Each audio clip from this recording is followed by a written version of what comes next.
Good evening, everyone. I'd like to call to order the City Council meeting for January 16th, 2024 to order. Madam City Clerk, may we have a roll call, please? Thank you, Mayor. Councilmember Sternquist? Present. Councilmember Vizcarra? Here. Councilmember Yu? Here. Mayor Pro Tem Chavez? Here. Mayor Mann? Here. Tonight for the invocation, we have the pleasure of having our friend Pastor Kelty from Community of Christ Church to provide the invocation. Please rise and remain standing for the Pledge of Allegiance afterwards. Our heavenly Creator, who is the source of all things good, we of your few of your children would come to you in your presence today to ask of your present Spirit to be with this council and staff, that they would open their minds to that Spirit and in it for them that be able to do a better job for this city, to make those things which we need possible, both for the present and for the benefit of the city in the future. We would also pray for the staff that they too might have the wisdom to do their individual tasks with the diligence that would allow this council and to work together in harmony, making Temple City a better place. And finally, we'd also speak for the audience here gathered, that they too may, through their individual and corporate efforts, leave this city a better place, that in future generations may look back on us and say, well done. Amen. Amen. Please place the flag. Put your right hand over your heart. Pledge your allegiance. Ready, begin. I pledge allegiance to the flag of the United States of America and to the republic for which stands one nation under God, indivisible, with liberty and justice for all.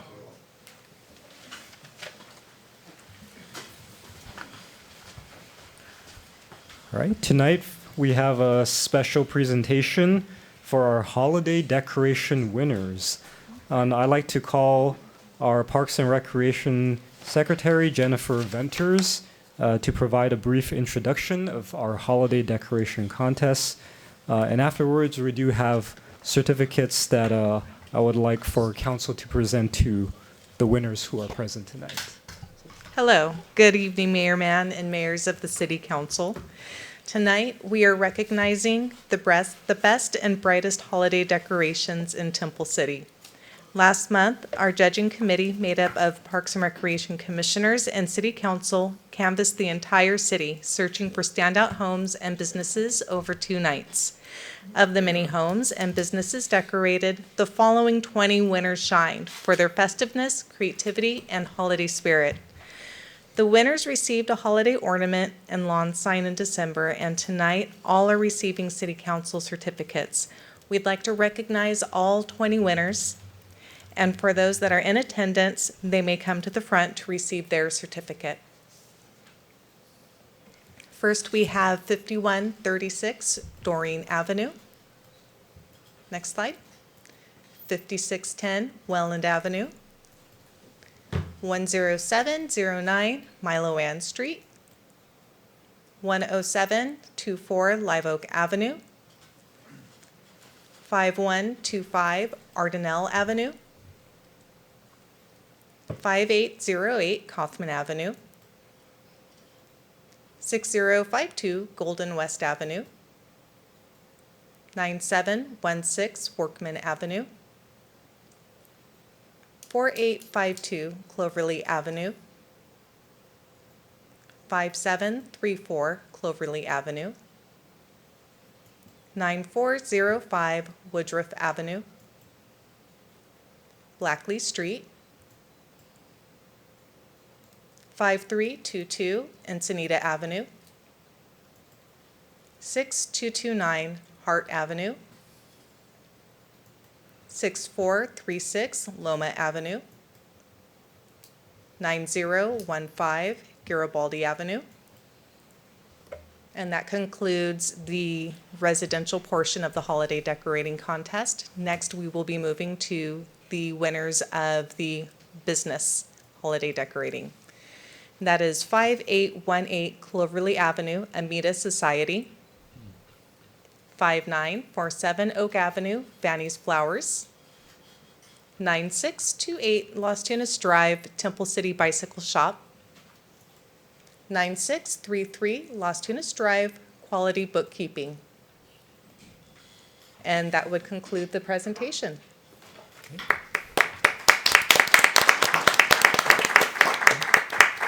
All right. At this time, I would like to.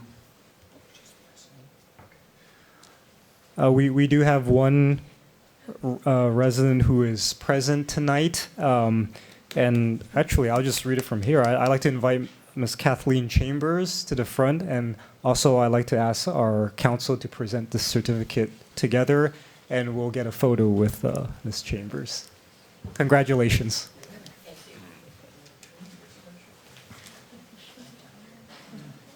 Your signs for the business ones, when you started, was 2022 on the sign. I still protest my house. Yeah, the PowerPoint, when you said the business ones, it said 2022.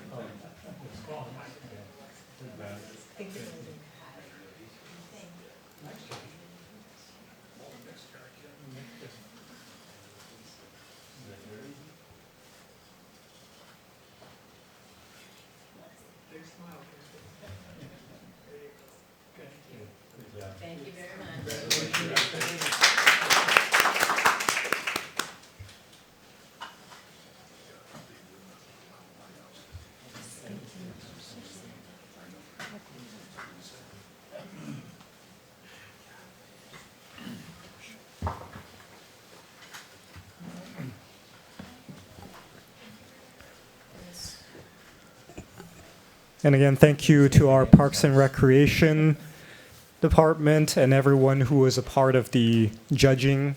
I know it takes time to drive around town and look for all the best and brightest in Temple City. So it's an annual tradition that we love and cherish, and it's great. It's always a great time to recognize those who have the best out. All right. Next, we have public comments on items not listed on the agenda. I do have a speaker request form for Ms. Li Xie. If you would like to address the council, if you could please come to the podium at the front. And I English not well. I just. yeah, you. Still go ahead. Yeah, do your best. I know that you have provided us with written copies, so that helps. And you do have 3 minutes to address the council. Who can help me to transfer Need a translator. later? Yeah. Do we have anyone? Peggy with you or somebody? I'm Li Xie. I live in 6 row 25 Camellia Avenue, Temple City, nearby here. But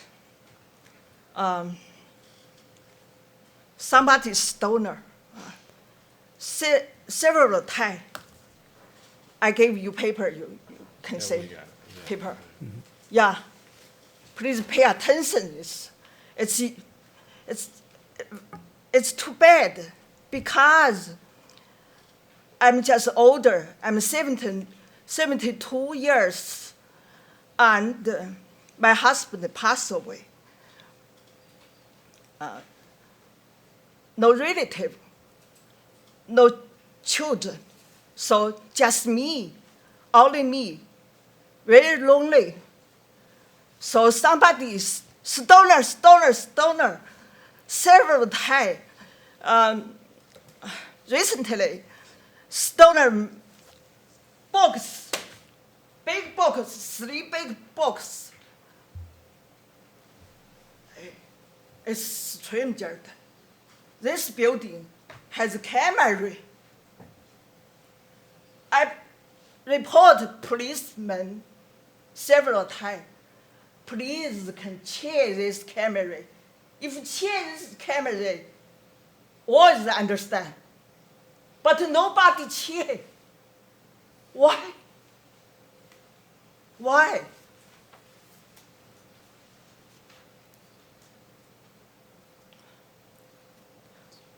That's jewelry. My husband. Blood. Money to buy before he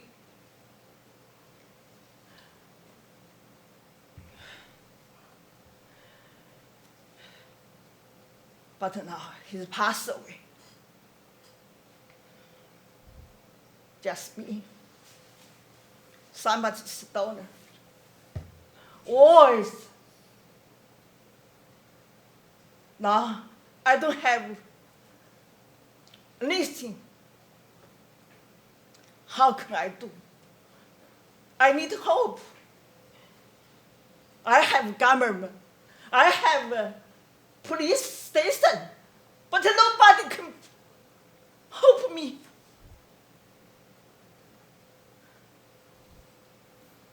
It's very, very expensive, you say. What? 1,000 millions.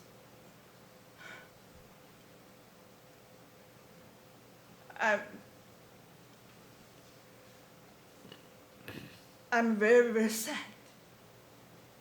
I cry. I think my husband is so understand, can see everything.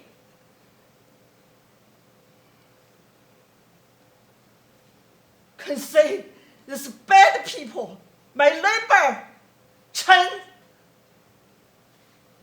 the son, my 男儿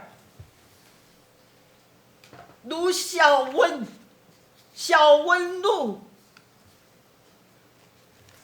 I report policeman. Police tell me, give me number. Tell me this is give you a number. Can call us. Check this camera. But number not do this. He's going Canada. So I hope my government, my police station can help me. Take back, man. Come back, my jewelry, my husband, blood, money. He's why he can do this? Because I guess he has a relationship with some police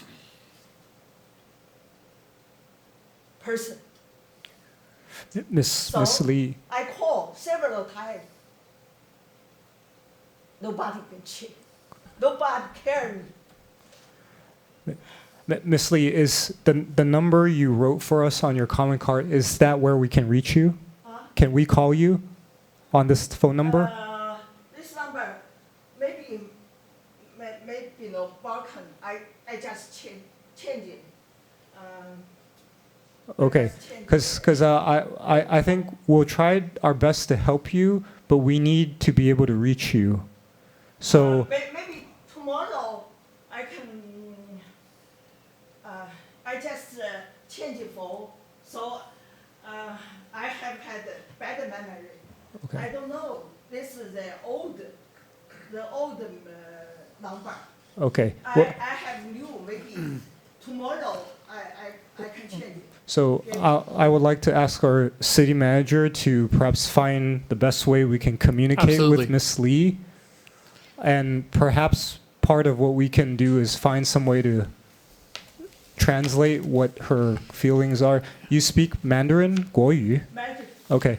All right. So we'll try to help you, but it cannot be done tonight. We hope you understand. So please give us some time to be able to reach out to you specifically. We will But- follow up tomorrow, sir. Okay. I hope so. Thank I you. hope so. Right, yes, You understand? We have it, ma'am. yes, We got it. yes. Help me. Please help Okay. Thank you for coming. Help me. I'm older. I'm just lonely. Okay. Oh, he's you know, can say this newspaper. You say this Li Mei, the husband killed Li Mei and the parents. This, why I give you say this? Because this daily, November 6th, about this, all the I check, another one is the shooters November 7th, but this November 6th, Okay. 6th, yeah. Okay, Why? Miss Lee, I'd like you to please sit down. We can talk about this separately, please. 我要把这一点说。Why? November 6th, my birthday. So somebody 威胁怎么说？ Coerce. 威胁， She's trying to say someone coerced her. 威胁我，要害我说，希望你们。I hope you pay attention. Okay. ，Yep. 5. 6025. Okay, thank you. Please. Thank you. Please have a seat. Thank you. All right. At this time, is there anyone else who would like to address the city council? All right. If not, we will close the public comment and we move on to our consent calendar. All items can be approved in a single motion unless anyone wishes to remove an item for discussion. Mr. Mayor, if I may I report out on closed session prior to Oh, moving yes. forward? That is my weakness. Yes. It's my job to remind them we both messed up. Thank you. Yes, please. Before we do consent calendar, please report out on closed Thank session. you. I appreciate it. So the city council did discuss one item of pending litigation, Temple City v. DeBoer. That case has been appointed a receiver and will now be going through the receiver process in the Los Angeles Superior Court. Thank you. Okay. Thank you. Appreciate the report. All right. And so we're back to the item 7 consent calendar. May we have a motion for this, or if anyone would like to pull an item? Motion to approve consent calendar. All right. Motion and a second. If there are no objections, can we get a roll call vote, please? Councilmember Sternquist? Yes. Councilmember Vizcarra? Yes. Councilmember Yu? Yes. Mayor Pro Tem Chavez? Yes. Mayor Mann? Yes. Next is item 8A for the public hearing, establishing the community development block grant programs and allocations for fiscal year 2024 to 2025. Mr. Cook? Thank you, Mayor Mann and members of the council. Before you tonight is the yearly approval of the allocation of CDBG program funding that we received through the LA County Community Development Department. We are what's called a non-entitlement city, which means we do not receive funds directly from the federal government. It is actually passed through the County of Los Angeles to us. One of the items that is a little bit different tonight than has been in the past is that we've been finding over the last couple of years that the utilization, despite all of our efforts, advertising, outreaching to individual participants in the past for the youth scholarship program, that level of participation is down. So what we'd like to do is actually ask you to appoint a ad hoc committee to discuss that and other potential future program changes that the council would like to consider under the Community Development Block Grant Program. But because of the statutory deadlines that we do have related to approving the program, we'd ask you just to approve the program as we have in the past, and then we can come back in several months, take a little bit of time to deliberate if the council so chooses with the ad hoc, returning to the city council with any changes to the program into the future.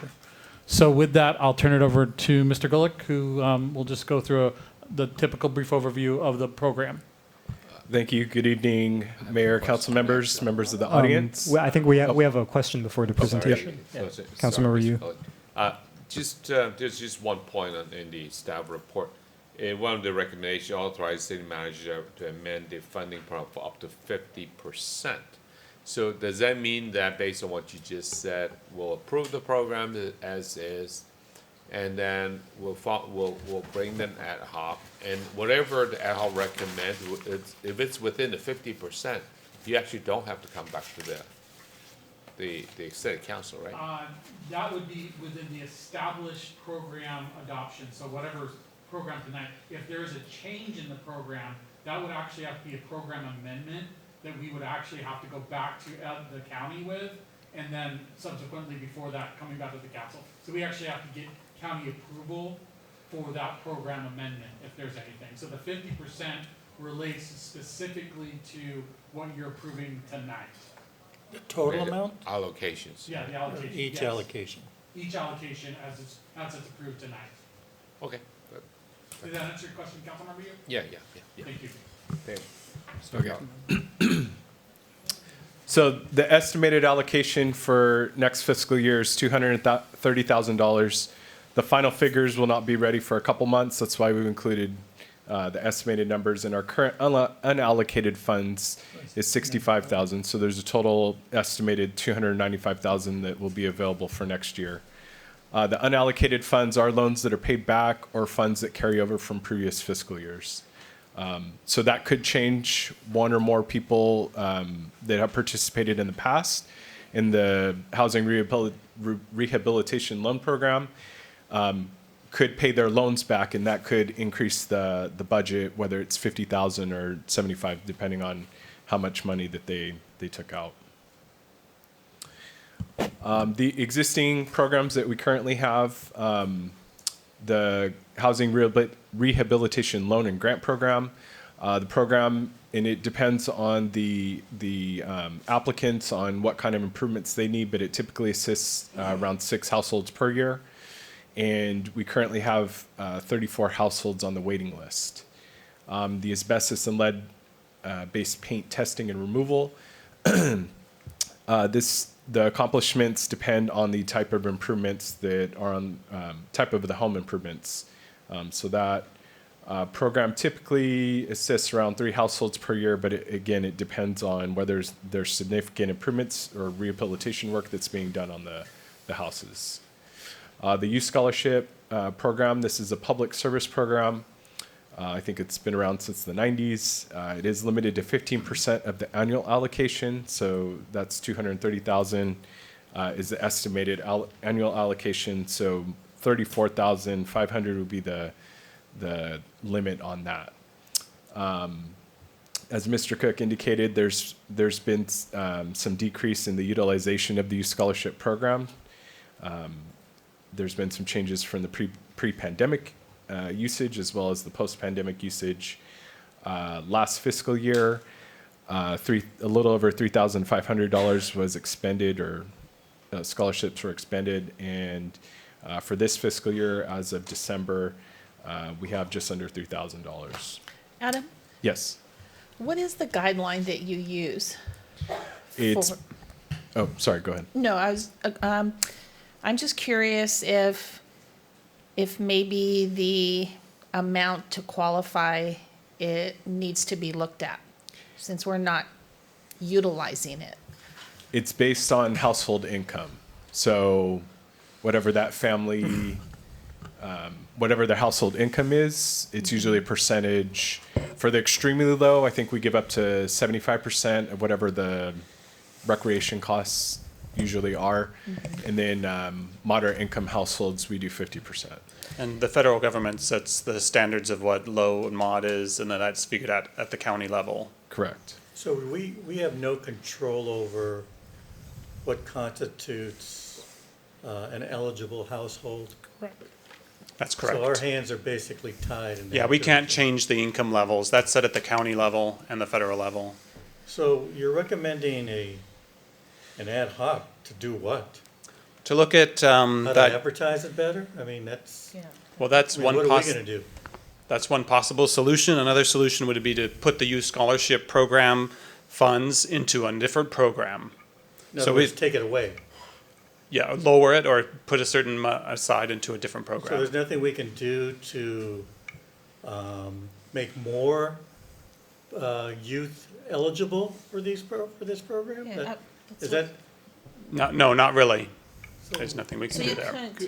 Well, Like to you- people right on the cusp, give them some assistance? That would put in jeopardy our ability, and because HUD the county is audited by HUD. HUD has specific statutory guidelines related to that, so that would potentially put that's our a no. program, and put our program in So jeopardy. how about 75%? Is that also set? Is that, can we say we'll reimburse you 100%? We could do that, We could do that. change the amounts. But I Change think what? the, Give The them amount more that money. we reimburse. Fully they- subsidize it. Yeah, but they still have to qualify. I think using the term extremely low and low-income households in Temple City are few and far between, probably. I don't know that we've I don't know, outlived this program, it seems like, and the growth of our community. But that's what it was specifically stated, right? With those funds, the gentleman who left the money, it had to be for low income That's or. something different, I think. That's the Camellia Trust Fund. Oh, With okay, I'm getting them Yeah, no, confused. this is the federal, The federal. CDBG. CDBG, okay. yes, ma'am. We use the same guidelines for the other? I'd have to go back, I'd have to ask Mr. Matsumoto. I think there's pretty similar guidelines, but I'd have to double check on that between the two. But again, these are statutory guidelines, not anything that we have a level of discretion over. So you couldn't enhance the other program with this funding? I would potentially, but I would like to go back and double check on that. Okay. okay. Yeah, so there's been some other changes too. The school districts have been subsidizing some of the programs that the city has offered where scholarships have been issued, or some of the schools have been actually offering their own after-school programs. So that's why one of the recommendations tonight is to establish the ad hoc committee to explore other potential programs for the future. So you're really not asking for the ad hoc committee to consider how better to get these monies into the hands of our youth, but actually how best to get the money into some other program, Yes. okay? Well, one of the reasons too is that it doesn't look good from a HUD standpoint if we have 30,000 or 45, whatever the amount that we have on these programs there, but then only 5,000 or 6,000 is utilized. Then it doesn't look good from a HUD standpoint. Why are we funding this program if only a small percentage of it is being? Have we ever gone to HUD and asked them to relook at their numbers or anything like that? Is that a possibility? Again, that would be, More open to other individuals? I mean, extremely low or low-income households, I'm sure can use it, but I'm sure medium households can use the help as well. What? I'm Wait, I'm- I asked a question, I don't think, You didn't get an answer? I didn't get an answer. Well, the Community Development Block Program was a program that was designed to address the needs of low-income populations, either through the elimination of blight or through the creation of programs such as these. And what is a So low-income household? those numbers are set by the county or the federal government. I don't have them at hand. We can send Do you those have to an you. estimate or anything? I know moderate is a family of 4 who makes 90,000. And are these monies available just for city-run youth programs, or are they available, for example, to Little League and soccer and those types of fees? I believe the program has to be offered through the city. I'm sorry? The program has to be offered through the city. Oh, so it's just a city-run program? Yeah. So Little City League, recreation. soccer, those are not eligible for these funds, correct? Correct. They would They're go to Camellia Festival maybe. Well, I'm confused as to the difference between the two programs. Is the Camellia Trust Fund specifically for Parks and Rec programs? Then what is the Youth Scholarship Program specifically used for? If I may, I could probably provide some more specific parameters for both of those scholarship programs. So the youth scholarship program is CDBG funded. It's specifically for only city-run programs, so like the Stars Club, youth sports programs, even contract classes. It has to be run as a city program. The Camellia Trust Fund bridges that gap where that funding source can be used for Temple City residents for private programming. So it could be a music class, that's, offered at a studio in Temple City, or it can be outside of city-run programming. So it covers both areas, so that, if somebody wants to have those recreational opportunities, whether it's with the city or outside the city, they can choose one of those two funding sources. So, for example, we contract with some teachers at the park, say they teach piano or what have you. Is that considered a city-run program or a private program? As long as we're the ones paying the instructor, so it's a city-run, that makes it a city-run program, yes. So a contracted class run through the city would be a city-run program. So how can you take community block grant funding that are specific for our city and take those funds outside the city? You can. But you said you can go somewhere out and take a private class. That's for the Camellia Oh, Trust. for Camellia Yes. Trust. Yes, that's how we serve the two interests. Whether it's a city-run program or outside of a city-run program, those two funding sources, can cover both of those needs. So Okay, that's confused. No, it's just two programs. yeah, and if I may, just from a public Parks and Recreation standpoint, we don't want to give up the money. That's not something that we would want to do.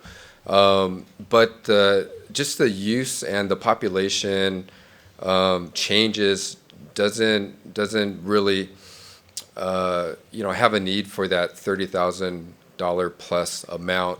We've done outreach to all of our past youth scholarship program participants. We've done outreach with the schools to have the schools outreach to their moderate and low income families. We've advertised it in the Connect magazine. We've advertised it in our e-newsletters. We've sent it out to every single one of our participants that are in all of our programs, whether it be camps, Stars Club. There just doesn't seem to be as much of a need for it as there had been pre-pandemic. So we've really tried to outreach as much as we can. There's just doesn't seem like either there's a lot of people qualifying, or, in a positive outlook, there's a lot of people just aren't in that position anymore where they do need it. So, Are you saying that we will lose it if we don't use it? No, it will just be reprogrammed, and that's, What does that mean? that would mean Put it in the this. council has the discretion to decide where they want to place that money. Do they want to expand the current programs that we have? Do you want to explore a new program that's eligible for the use of funds? So it would be reallocated to a different, either an existing program or potentially a new program. Well, it doesn't seem like we have much choice at this point. At this point, with the pattern that we've seen for the last 2 fiscal years, we have to make a change. I mean, it sounds to me like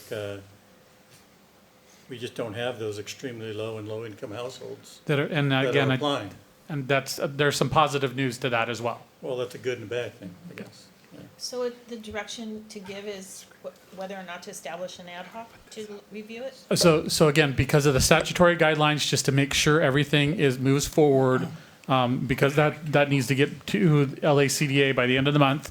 We're asking you for the current allocation as it stands, create the ad hoc to examine not just the youth scholarship program as on its own, but the youth scholarship program with the additional funds of how that could be allocated, come back to the council, because we have to go back to the county with any program adjustments.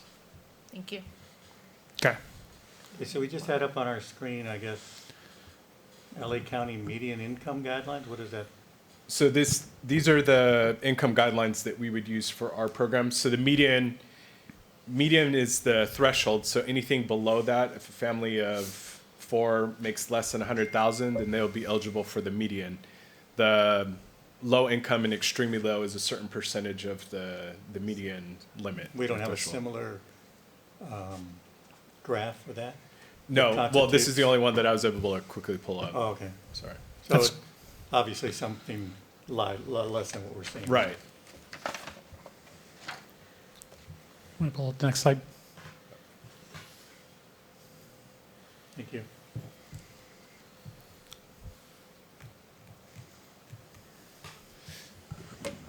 Okay, so the recommendation tonight is to allocate $235,000 to the housing and rehabilitation program, approximately 80% of the total estimated allocation or total estimated funds for next fiscal year. 30,000 for the asbestos and lead testing removal, and then 30,000 for the youth scholarship program. I have a question. Yeah, ma'am. So the question is that we'll approve this tonight, but however, the expectation of forming the ad hoc, and I just want to be clear in my mind, is to look at not just only the allocation between these three programs, is to also look at potentially other programs that are not more than these three available? Yes. Okay. I mean, could you give some examples of what might be out there that we haven't? There are things like direct subsidy programs for rental assistance. There are other programs related to at-risk homelessness. Programming is some of the clear ones that we can do. An expansion, and even though we've talked about, we had our last council meeting about the challenges that we had with the PLHA program. It's probably would have been a program that we could have looked at here, but because of the challenges we've had with finding participants in that program, probably not a program that we would want to discuss with the ad hoc, and the ad hoc would then want to bring forward to council. Okay, thank you. I have a question. Can we change these numbers midstream then? If we You can make have a excess, well, let's keep 10,000 in the youth scholarship, let's take 20 and put it somewhere else. absolutely. You can make that as a program amendment, and just has to go through that program amendment process. Mayor President, you're not talking about doing that tonight? No. I was just thinking for the future. Just Okay. wanted to make sure we're able to do that. Absolutely. So the recommendation is to open the public hearing, authorize the city manager to amend the program allocations up to 50%, adopt the resolution establishing the programs and all, and establish a CDBG ad hoc committee to explore any future adjustments. All right, thank you for the presentation. So before we open the public hearing, I know there's been some questions back and forth. Are there any further questions before the public hearing from council? All right. So I will open the public hearing. Is there anyone who would wish to address council on this specific item at this time? All right, seeing none, I will close the public hearing and we'll move to final council comments. We'll start over here with Councilmember Sternquist. I think now that I have the two programs straight somewhat, I think I'm fine with the recommendation. If no one else would like to, I'd like to be on that ad hoc committee. Okay. Thank you. Councilmember Viscara?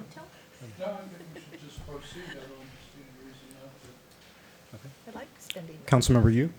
Yeah, Mr. Mayor, I concur with what's been said, and I fully support Councilmember Sternquist beyond that. I think you have some good ideas. Thank you. Mayor Pro Tem Chavez? Thank you, I agree as well. And I would also request to be part of that ad hoc, if you don't mind, unless anyone else was.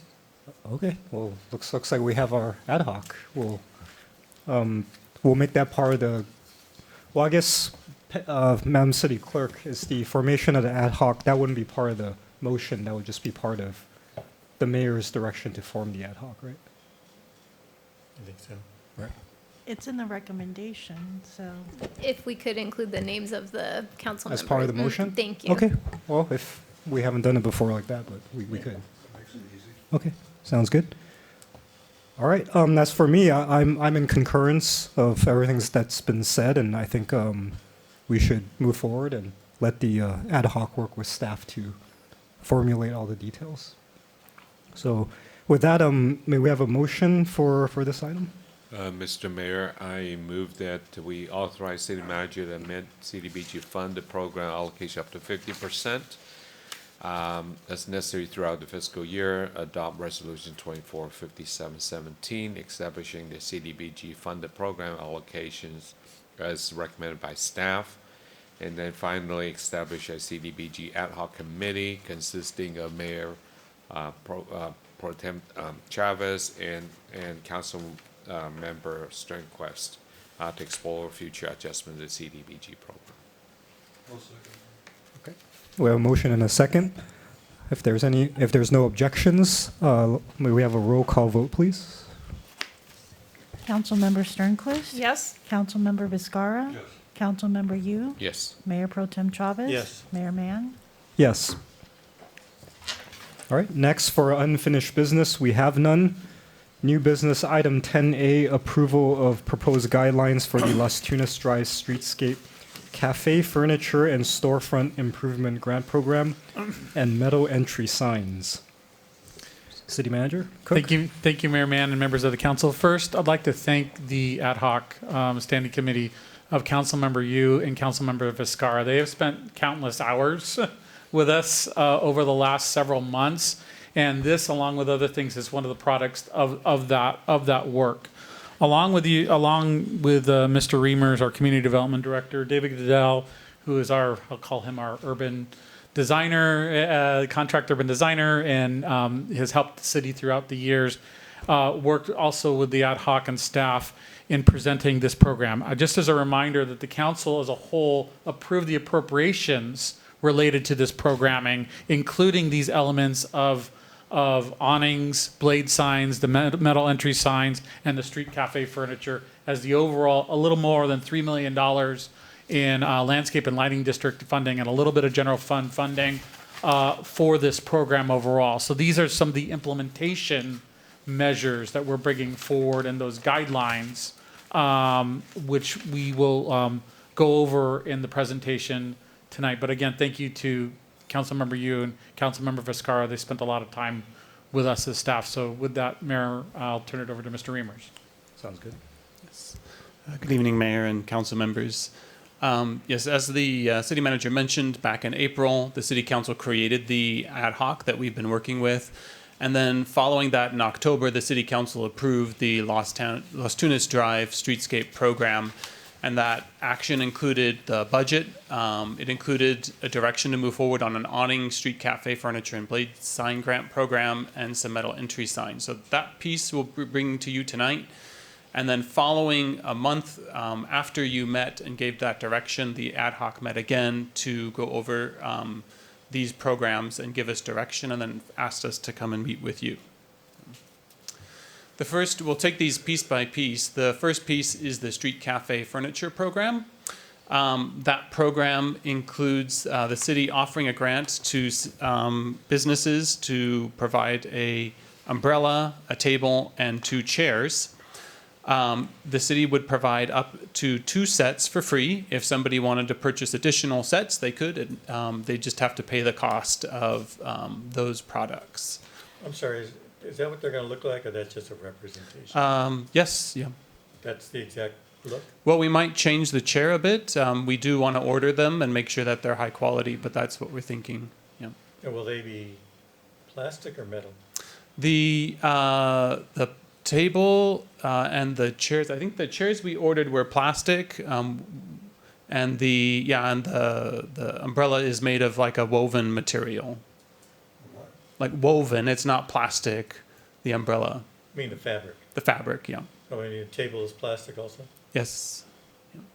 But one of the considerations that we had spoke with the ad hoc about was under the zoning code, the tables and chairs need to be brought inside at the end of every day. So we didn't want to order heavy metal furniture. We wanted furniture that could be taken in and out easily.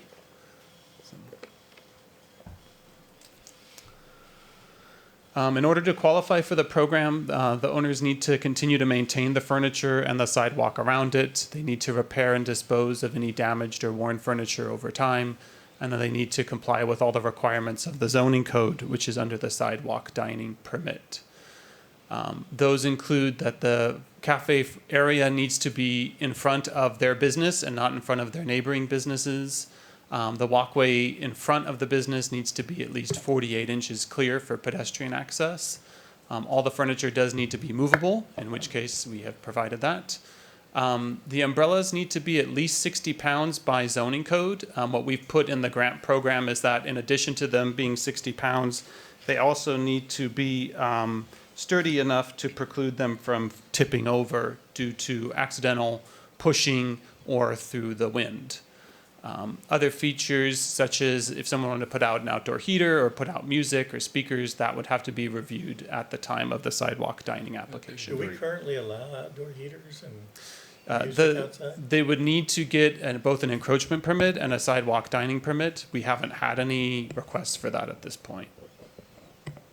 It's a very quick question. When you say the street furniture, cafe furniture needs to be in front of the business, are we specifying which side of the sidewalk? Are they going to be closer to the street side or are they directly in front of the business? Do we specify that? No, that isn't specified in the code or in the. So they have a choice of pushing it either way. Yeah, it could be. Yeah. I know in Pasadena, you see them both ways. Yeah. Some are on the sidewalk or near the edge. Some are closer to the actual front of the business. So. And under what we're currently proposing, this umbrella base is not covered as part of the grant. That has to be acquired by the owner. Yes, sir. Okay. The zoning code also requires says that the outdoor cafe cannot have any additional signs, that they can only serve food that's made in the adjacent restaurant. They can't serve food from other locations. If they are going to have alcohol out there, they need to make sure that the state has given approval of that, that they cannot have any outdoor preparation of food, and any busing facilities need to be inside, and they need to keep it clean at all times. Trash needs to be removed as it accumulates. We don't want them keeping additional trash cans out there in case litter gets blown away. The hours of operation for the outside have to be the same as the indoor restaurant. All the furniture has to be stored indoors. And just a note that providing additional cafe space doesn't require any additional parking. Scott, just going back a little ways, the chairs, in the event that one breaks and has to be replaced, do they come to us for that, or do they go to a vendor? The city's only funding the purchase of one set, and then any maintenance or anything else has to be done by the business owner. So we can give them information on where to purchase it from, but it would be on them to purchase it. Well, we're going to be kind of stringent on the look, aren't we? Well, If they do have to replace them, don't they have to look like the other ones do? we could, if the council wants to, we can adopt that rule. Yeah. Well, At some point, I think, and that's a good valid point you bring up, that at some point I can envision it's a hodgepodge of stuff left out there as things get old or perhaps break, unless there's a source or some rule that says so. They're just going to purchase whatever is available, and all of a sudden we're going to have just different stuff all over the place, and kind of defeats the whole purpose, I think, of what we're trying to do here. I think it's get a little bit of uniformity. So I don't know what kind of language you would use to maybe address that issue. And again, even if we get these, 6 years down the road, who knows if that manufacturer is still going to be in business. So maybe a language in some sort that would say something similar, or, I don't know, whatever you guys can. I think you can get the gist of what we're saying. I think if you designated a color scheme, it has to be a red umbrella and black chair and black table, then even if they got their own, it's not gonna look like a mess. Well, that'd be similar. Yeah. David, did you have a? Oh, not yet. I mean, how are you aware of how cities handle that? Or Well, most cities just allow the property or the business owner to put out whatever tables and chairs that they want. Cities don't typically have one set of furniture that they must purchase from. Right. My concern on the staff administration side would be Basically, we're telling people, if you enter this program, you are in it in perpetuity. You would have to replace the same furniture with what we've given you. We've kind of envisioned this as a way to get people to explore the idea of moving cafes out, creating that level of excitement, kind of spurring that investment, and then letting the market go kind of where it wants. Just to kind of jumpstart them, and then they may, and then on their own, maybe once they get this, they'll say, oh, this is not something we really like. We would like to step it up a little bit and get something with cushions on it. Or Sure. something. I don't know. Valid, may Sure. keep back my recommendation. I mean, I think you could put that wording in there that said it has to be in good working order. Yes. Yeah, Not- that is in both the guidelines and in the code, that it has to be maintained, it has to be in good order, yeah. So we don't really have a design element for this, really. That's right. In perpetuity going on, we didn't see this as an ongoing sort of requirement. We just Yeah. wanted to see that the initial outlay all kind of looked the same and kind of helped add to our brand and unique identity. Really, if you think about it, unless it's really outrageous, even if they mix it up, I mean, And it's to their advantage to make it look good anyway. They're the ones who want to I think the other thing is that generally when you have a movement like this, then the people who tend to come on board afterward tend to accept and follow the standard that's been put out there. So we'll find probably that most people who then come after this program will probably do a similar thing. And I think you said somewhere in here that it has to be kept in good working order. or Yes, something. sir. Okay. Quick question. You said they provide a base for the umbrellas? Yes. So does the program require them to take the base back inside? Is that the heavy piece? Yeah, that's why we kind of wanted the tenant to decide and purchase the umbrella stand and the base. We wanted them to decide whether they wanted something, how much they wanted it to weigh, how many wheels they wanted to have. There's a lot of different features if they're going to end up moving it inside and out. I have a couple at home, actually, and they roll very easily. Yeah. But it will be required that they remove it. at Yes, night. sir. Okay. Depending on the base, if they're bigger bases, yeah, they just pull them over and they roll.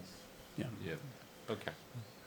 So while we're on this topic, I know the current program, a business can receive up to 2 free sets. Now, in theory, they can purchase their own in addition to this, right? Yes, sir. Yep. As long as there's space in front of the limits of their store that meets all the requirements of the encroachment permit. Yes, sir. Okay. Thank you.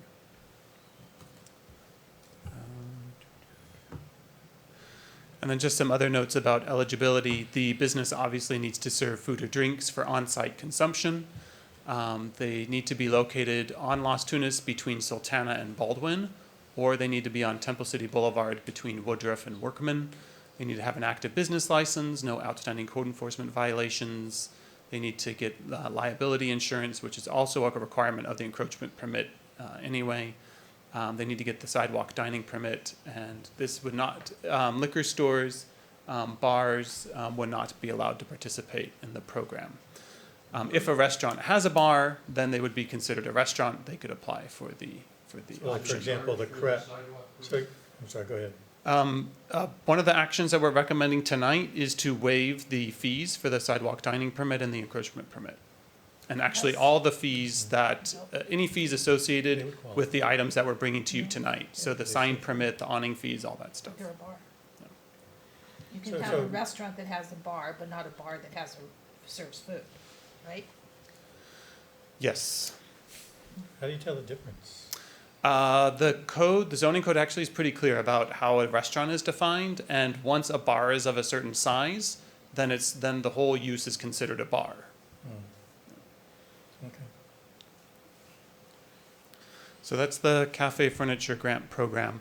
For the next few programs, I'm going to be asking David to kind of chime in, as he's helped us a lot figure these things out. So the next one is the Awning Grant Program. Yes, as we talk about both the awnings and the blade signs, the discussion that you just had about setting standards and allowing diversity is sort of what this diagram is all about. And the idea that for both the awnings and the blade signs, we would establish a fairly rigorous standard that would say, here is Temple City in terms of color, in terms of palette. And then beyond that, when people do their own awnings or do their own signs, there would be some diversity allowed, but that standard would have been set as a standard. So the proposal for the awning color palette is basically the three colors of the, or three of the colors of the main logo of the city: black, magenta, and pink. And in the future, those would be the left three would be the grant program, and the future would basically mandate that awning should be in a fairly neutral tone, warm neutrals, so that those three colors would sort of establish the presence of Las Tunas continuously down the street.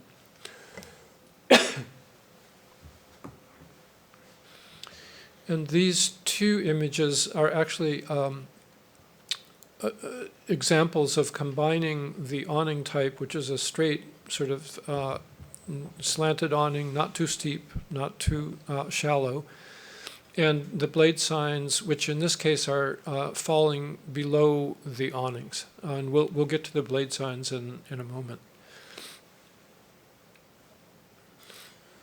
So in terms of the design requirements for the awning program, we went through these different options with the ad hoc. We wanted to make sure that the awnings were kind of had a matte type surface. You might see in some occasions a kind of a vinyl product that's shiny. That's not the look we're going for. We're looking for a fabric that has a UV resistance. The frame would need to be either made of steel or aluminum. The color would need to match the building or a compatible color. So that's the color of the frame specifically. Need to project out between 3 to 5 feet and have at least a 30 to 50 degree angle. The lighting under the awning wouldn't be focused up. It would need to be focused down. The purpose here is not to create a glowing awning that then attracts attention. They could be retractable if desired. No strange awning shapes such as bullnose, waterfall bubbles, or any other odd shapes awnings. And then the goal would be to focus the awning just over the doors or the windows. We're not looking for one kind of single monotonous continuous awning over the whole edifice. Okay, so, sorry, go. So, go back to the picture then that you had of that. Okay, so those would just be over a window, but not over the entire length of the frontage of the business, I guess. Yeah. So more small awning over the door or over the window? Right. Okay. What if it was over the door and the window? That's fine, over the door and the window. Okay. Yeah, these two are not great examples to show you the difference of what I'm talking about, but sometimes you'd have distance between each of the windows. We'd rather have the awning, one awning over each window rather than have one continuous awning. I see what you're saying. Okay. Yeah, these two, Councilman Chavez, are examples of a continuous storefront. The windows have no piers interrupting them, so it makes sense as a continuous storefront. So we would allow that? Yes, sir. Okay, but if there were separate windows, we want to encourage just the awning over that window. Kind of break it up. And break it. Again, if there's any architectural features on the building, the awning shouldn't cover those up, shouldn't damage them. The signs are not allowed on the awning, and we wouldn't want any ropes or icicle lights hanging down from the awning. I was going to ask the same thing. Even at Christmas time? If you're okay with that, we can allow that. Yeah. So when you say signs not allowed, are you talking about name of the business on the awning itself? Yeah, and what we would push people towards is instead doing a blade sign. Right. Yeah. So they can't win holiday decoration contest. You'll figure something They could do some beautiful paint on the windows. That would look great. We've seen a good example of that tonight.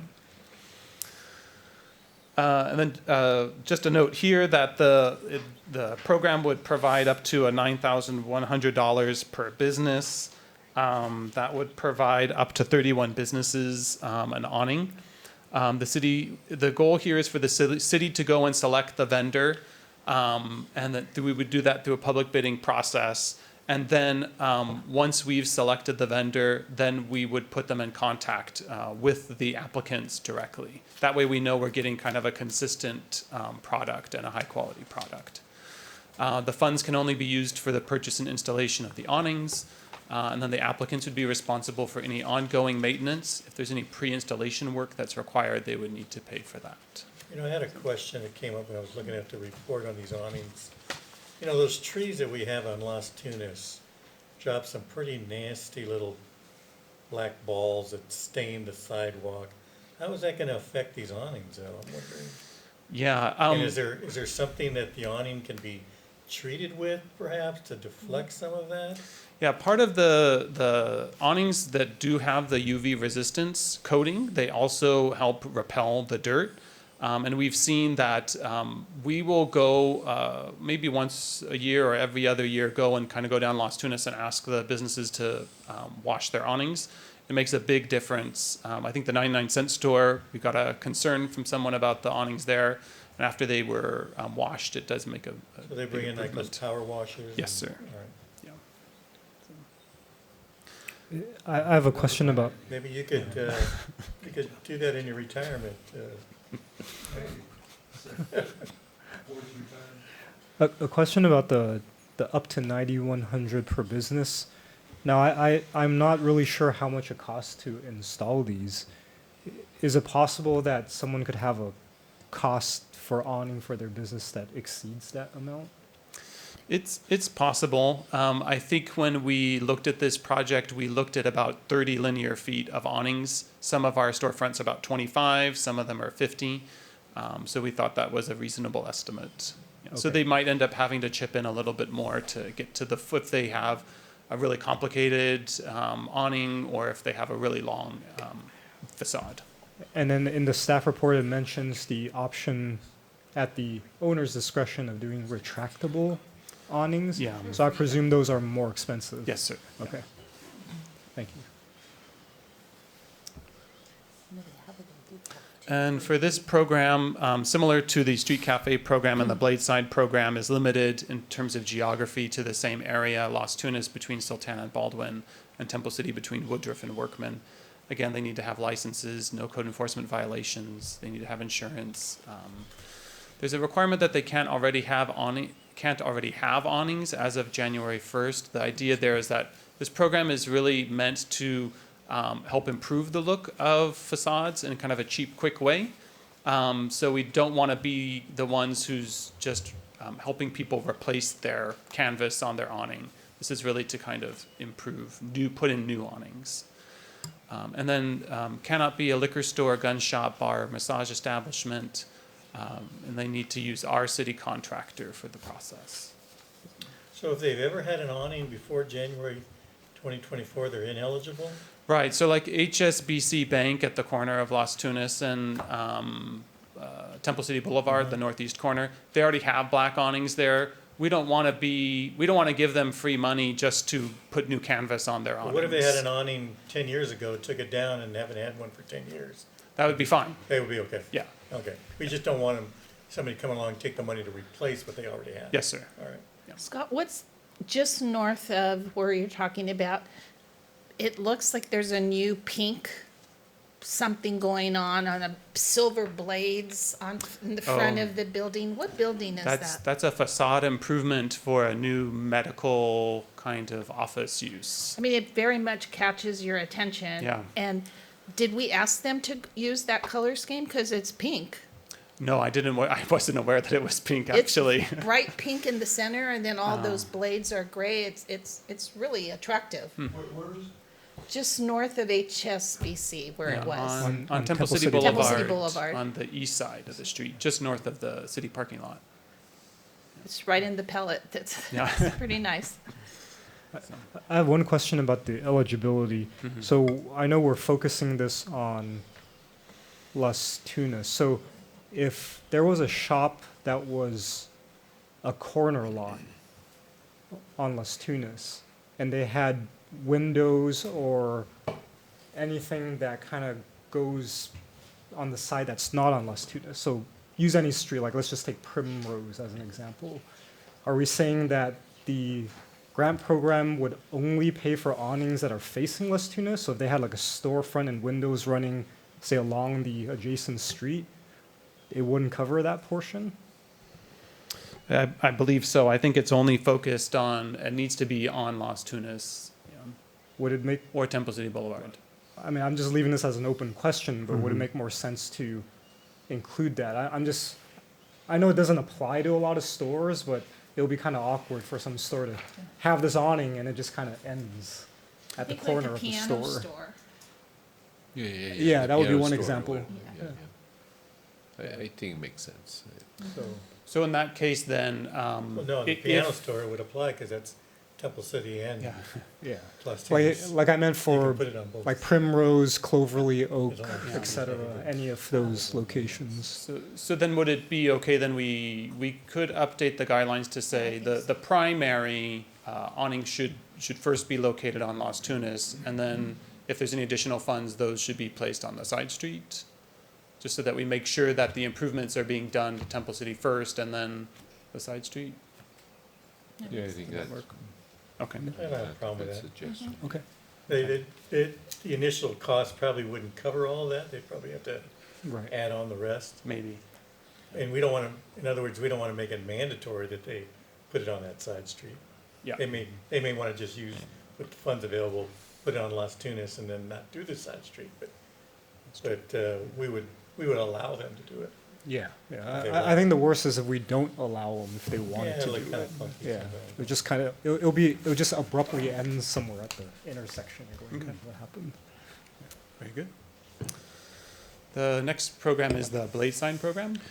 Yes, in the same spirit as trying to establish a standard as the awnings and the furniture, we looked at some prototypes, and the ones on the left have some varied sort of shapes and sizes, and what we came to the conclusion was that for the first sign program, for the grant sign program, that we would have a standard sort of projected bar with a ball on the end of it, and that we would have text on a very dark surface, metal, and it would be a rectangular shape, and that would set a very simple but elegant standard that could then allow more diversity as people put in their own signs after the grant program.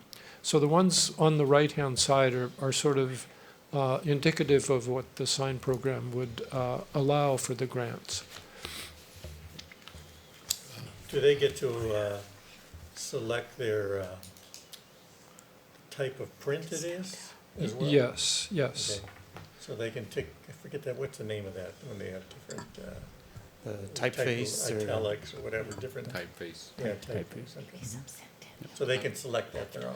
Yes, and Scott will go through a few more criteria for the rules of the text. I was saying, go ahead. Quick question. So let's say if somebody wants a blade sign, not quite conforming with our recommendations here, and they're going to pay for it themselves. Does the current code allow blade signs? Yes. Okay. Yep.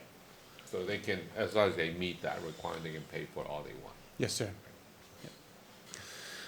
So there's nothing more complicated in a zoning code than non-conforming requirements and signs. So I'll try to get us through this without too much detail. Shape for this program, it would need to be rectangular. The color would need to be a matte black, dark brown, or dark gray. So again, we're trying to get those dark neutral tones. Or it could pick up on the city's pink and magenta colors. It would need to be metal. The copy or the text would need to give prominence to the main store's name. And then it could have one line of text under that, maybe describing what type of business it is. And then they could also have the logo there. The copy needs not to be cramped. We don't want them to try to, shove too much text on there. Needs to be at least 6 inches in height. We're not allowing changeable message signs, so those are the signs that kind of flow with like electronics. It needs to have the same copy on both sides of the sign, and the color should be white or black, depending on the background color. I hate to ask this, but does it print have to be in English? I was gonna ask that Oh, I should have question. let you ask it then. No, you already asked. Well, We already said roll. I mean, I mean, do we address that issue at all, or, I mean, I thought the preference, at least the. I don't even know that we can make that. Ad hoc was recommended it be Romanized letters, but it was something that we were gonna check on. I, Do you want me Sure, to, you want me to speak to that? I'm happy to. Yes, because this is a city-funded program, we can ask for some parameters in which the description and the elements of the text of the sign can be. We do not want to take away from anybody's advertising or sense of place and with the sign, but we can ask for some of the elements of the sign to have some Roman lettering and alphanumeric lettering. So it does not have to be exclusive to that, but we can ask for that. Well, what if they say, I don't want to use that? So the way it's written in the guidelines is that in order to be funded through the city's program, they must use Roman or Latin letters. Okay. Yeah. But they can use a logo combined with They it. can use a logo. And they can use other language characters as well. And So let me ask this question differently. What if their logo was a Chinese character or some non-Roman Latin character? Then the logo could be used. There'd have to be some element of Roman lettering that would encompass that as well. So we've So it just done, cannot be something that's has no Roman or Latin characters Correct. as part of the sign. I guess they would have to show us that is their real logo, right? Because they can't just make one up and say, oh, that's my new logo. we see that on a lot of our signage now, where there are the logo and the description of the business has characters that describe it in that way, and then there's some. Usually, we encourage some level of.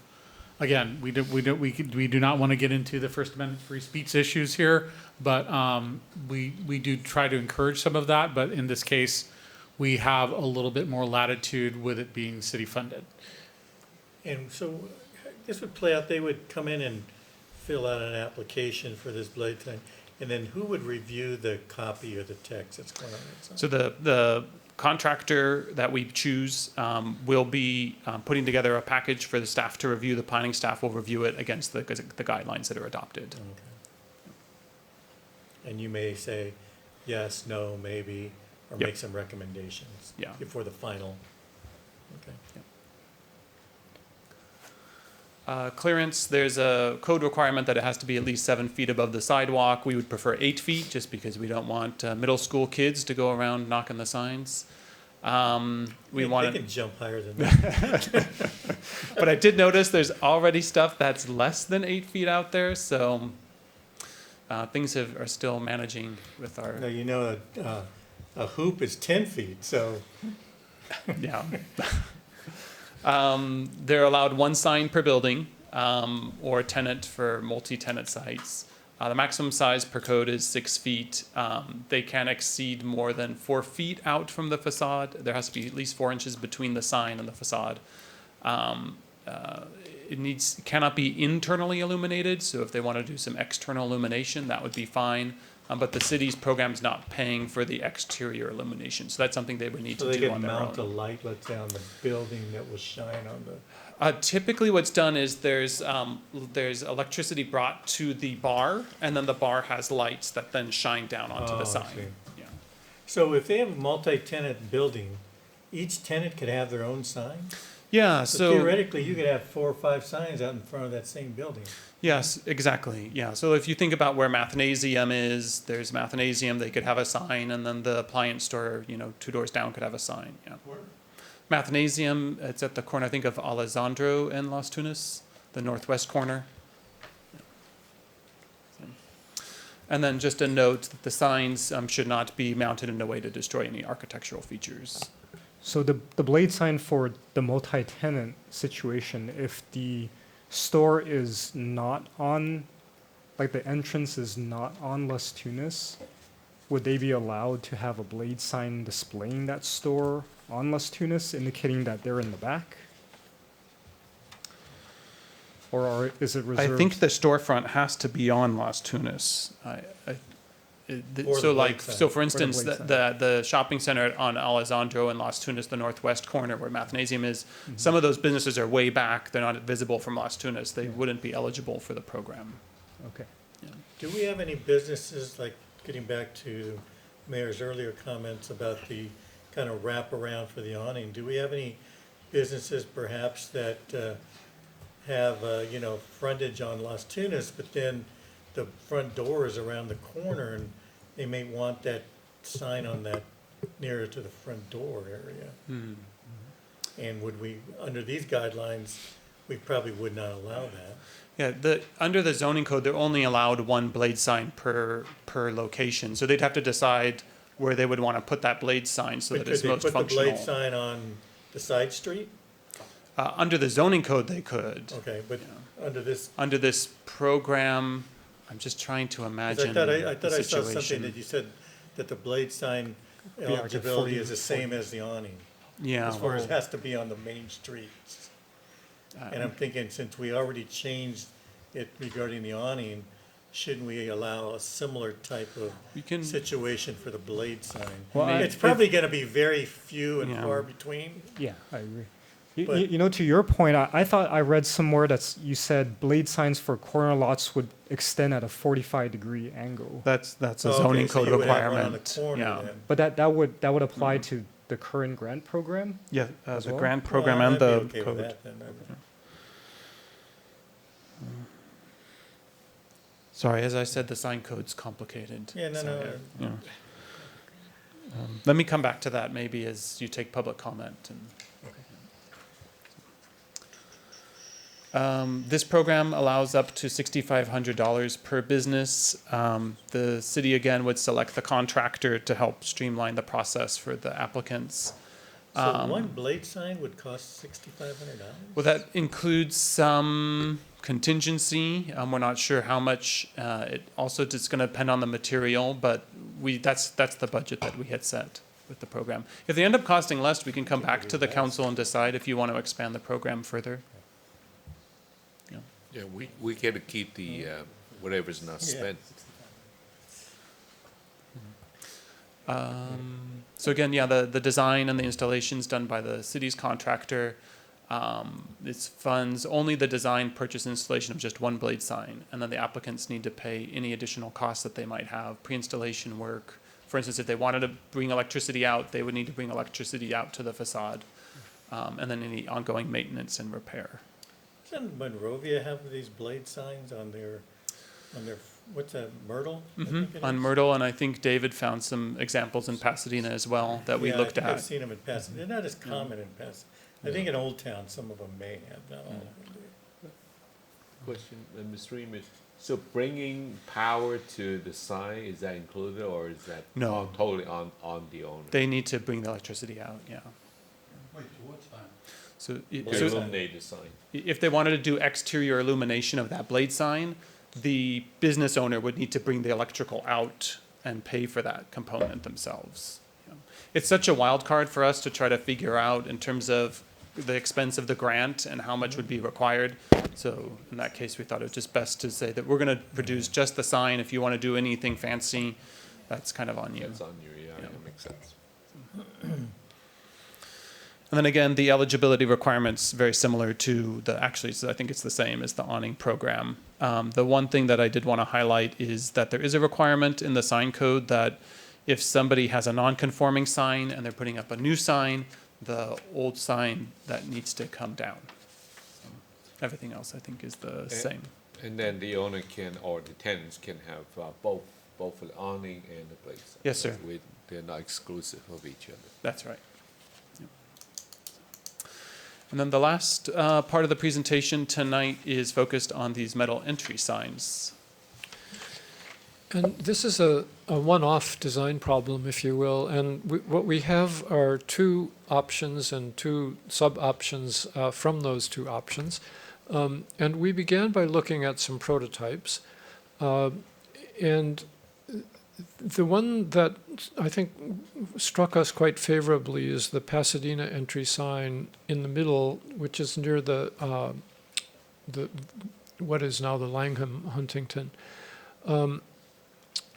And so we went from there to look at first a pole-mounted sign, which is the next image, which is a fairly rectangular vertical sign that would be mounted at 17 feet high, and the proportion would be 30 inches by 57 inches.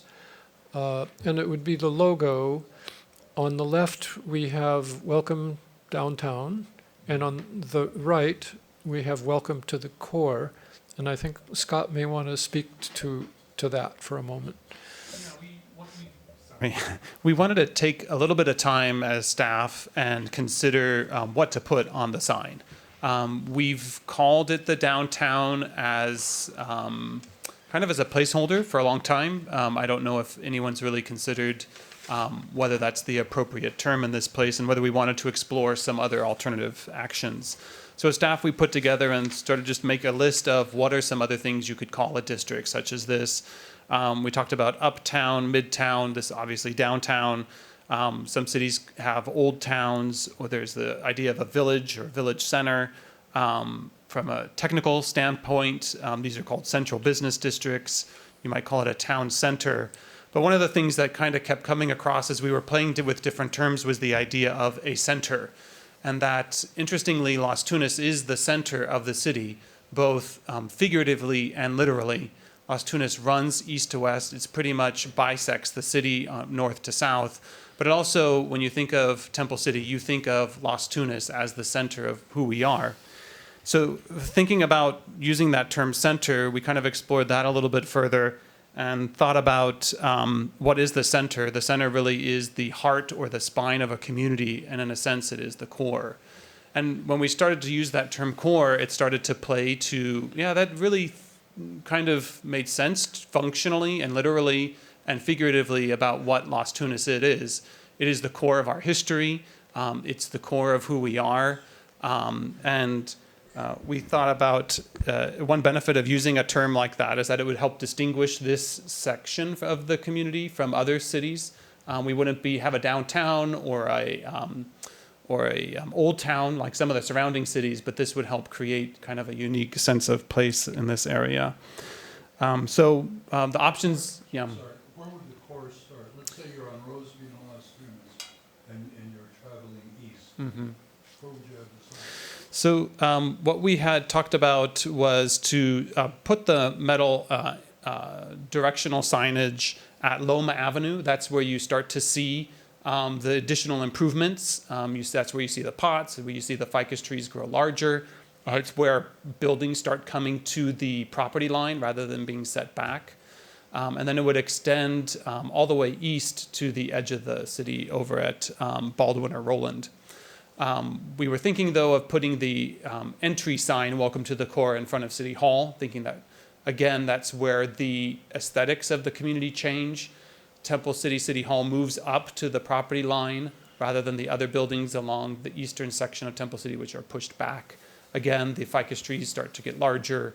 And so it's kind of putting a sign there along with both the changes to the physical environment kind of makes sense. So you're looking at two signs only? So we were looking at one on Loma to welcome people who are, four signs. One at Loma, one at Kaufman, one at Temple City Boulevard at Woodruff, and one at Temple City Boulevard at Workman. So, but I'm getting ahead of myself. That's.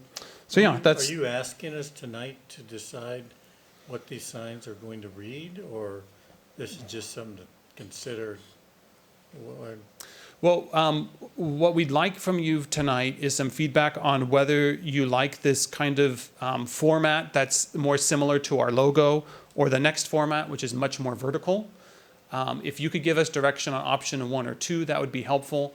The ad hoc's thought was, in terms of choosing downtown or core or some other word, that maybe the next stop would be to the chamber, if you like the idea or want to explore the idea further, maybe stopping in at the chamber and talking to the chamber about that idea and getting some of their feedback on the idea of the core, and then we can come back to you before we move forward formally. Do you think this would clash with what the monument's gonna look like at Baldwin? We can show you what the Baldwin, I can show you what the Baldwin looks like.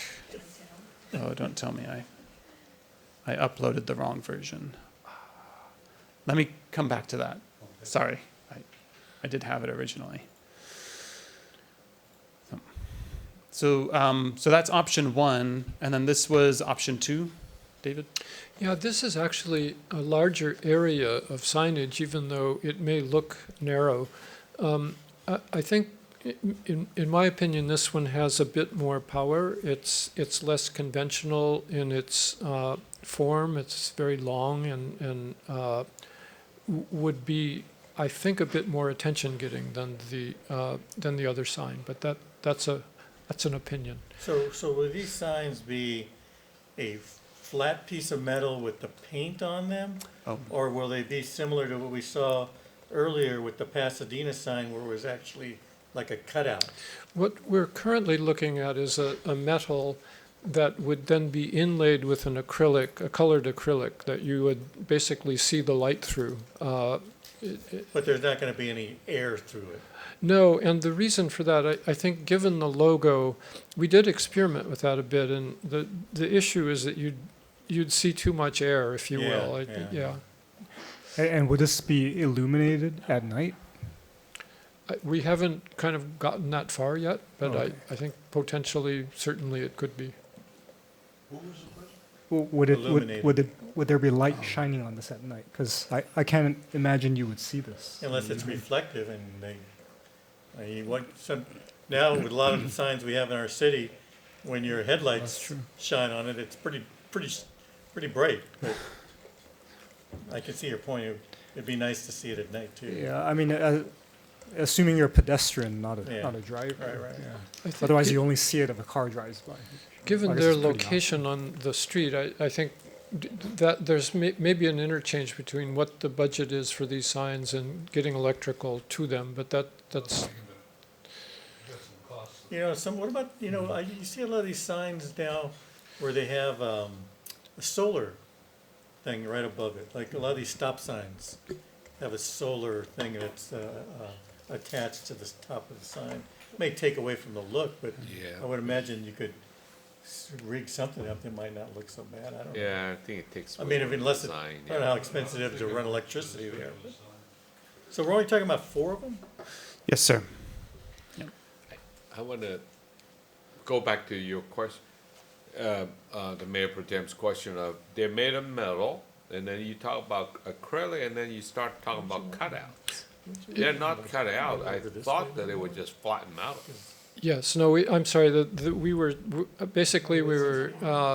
saying that the cutouts didn't seem to work very well in terms of seeing through. So it would be just so it's acrylic. actually metal with painted or acrylic. Yeah. Black metal, white, magenta, and pink acrylic. And both sides look the same. Yes. Right. So yeah, I think the interesting thing about using a translucent acrylic was that the light can pass through it and cast some interesting shadows on the sidewalk and create some interesting effects there. What's on the corner of Loma and Las Tunas right now? Is that your shop, Jared? Is that yours, Loma and Las Tunas? Yeah. We put it there just for Jerry.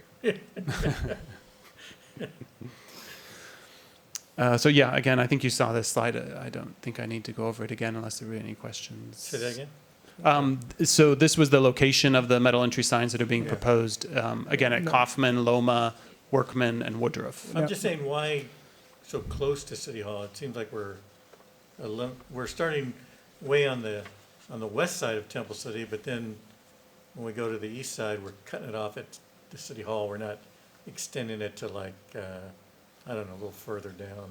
Further east? Although there isn't that much further down. Yeah. That's in Temple City, but. We didn't want it too close to the entry signage, Oh, okay, but it yeah, could we be got- moved a block Do we have or that two yet? east. We have Yeah, that. we were gonna, he was. I have it on a flash drive. I'm just trying to juggle your comments Yeah. at the same time as getting it over. Okay. Um, I think it should be on the other side of the park. okay. Yeah, I think on the east side of the park, don't you? Fernando, is that what you said?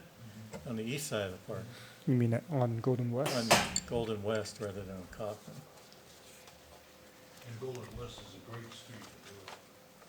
Is that because you live Cool. there? We're not taking comments right now, right? We're just Yeah, I kinda think get- we're just going through the presentation. All right, and then that's actually our final slide. So just again, the request tonight is to give us, to approve the guidelines for each of these programs, to waive all the fees regarding sign permits, sidewalk dining, encroachment permits that related to these programs, and approve the design and placement of the metal entry signs. With that. How are you going to decide on the lighting? We can ask David to take a look at that and see if we can explore that further.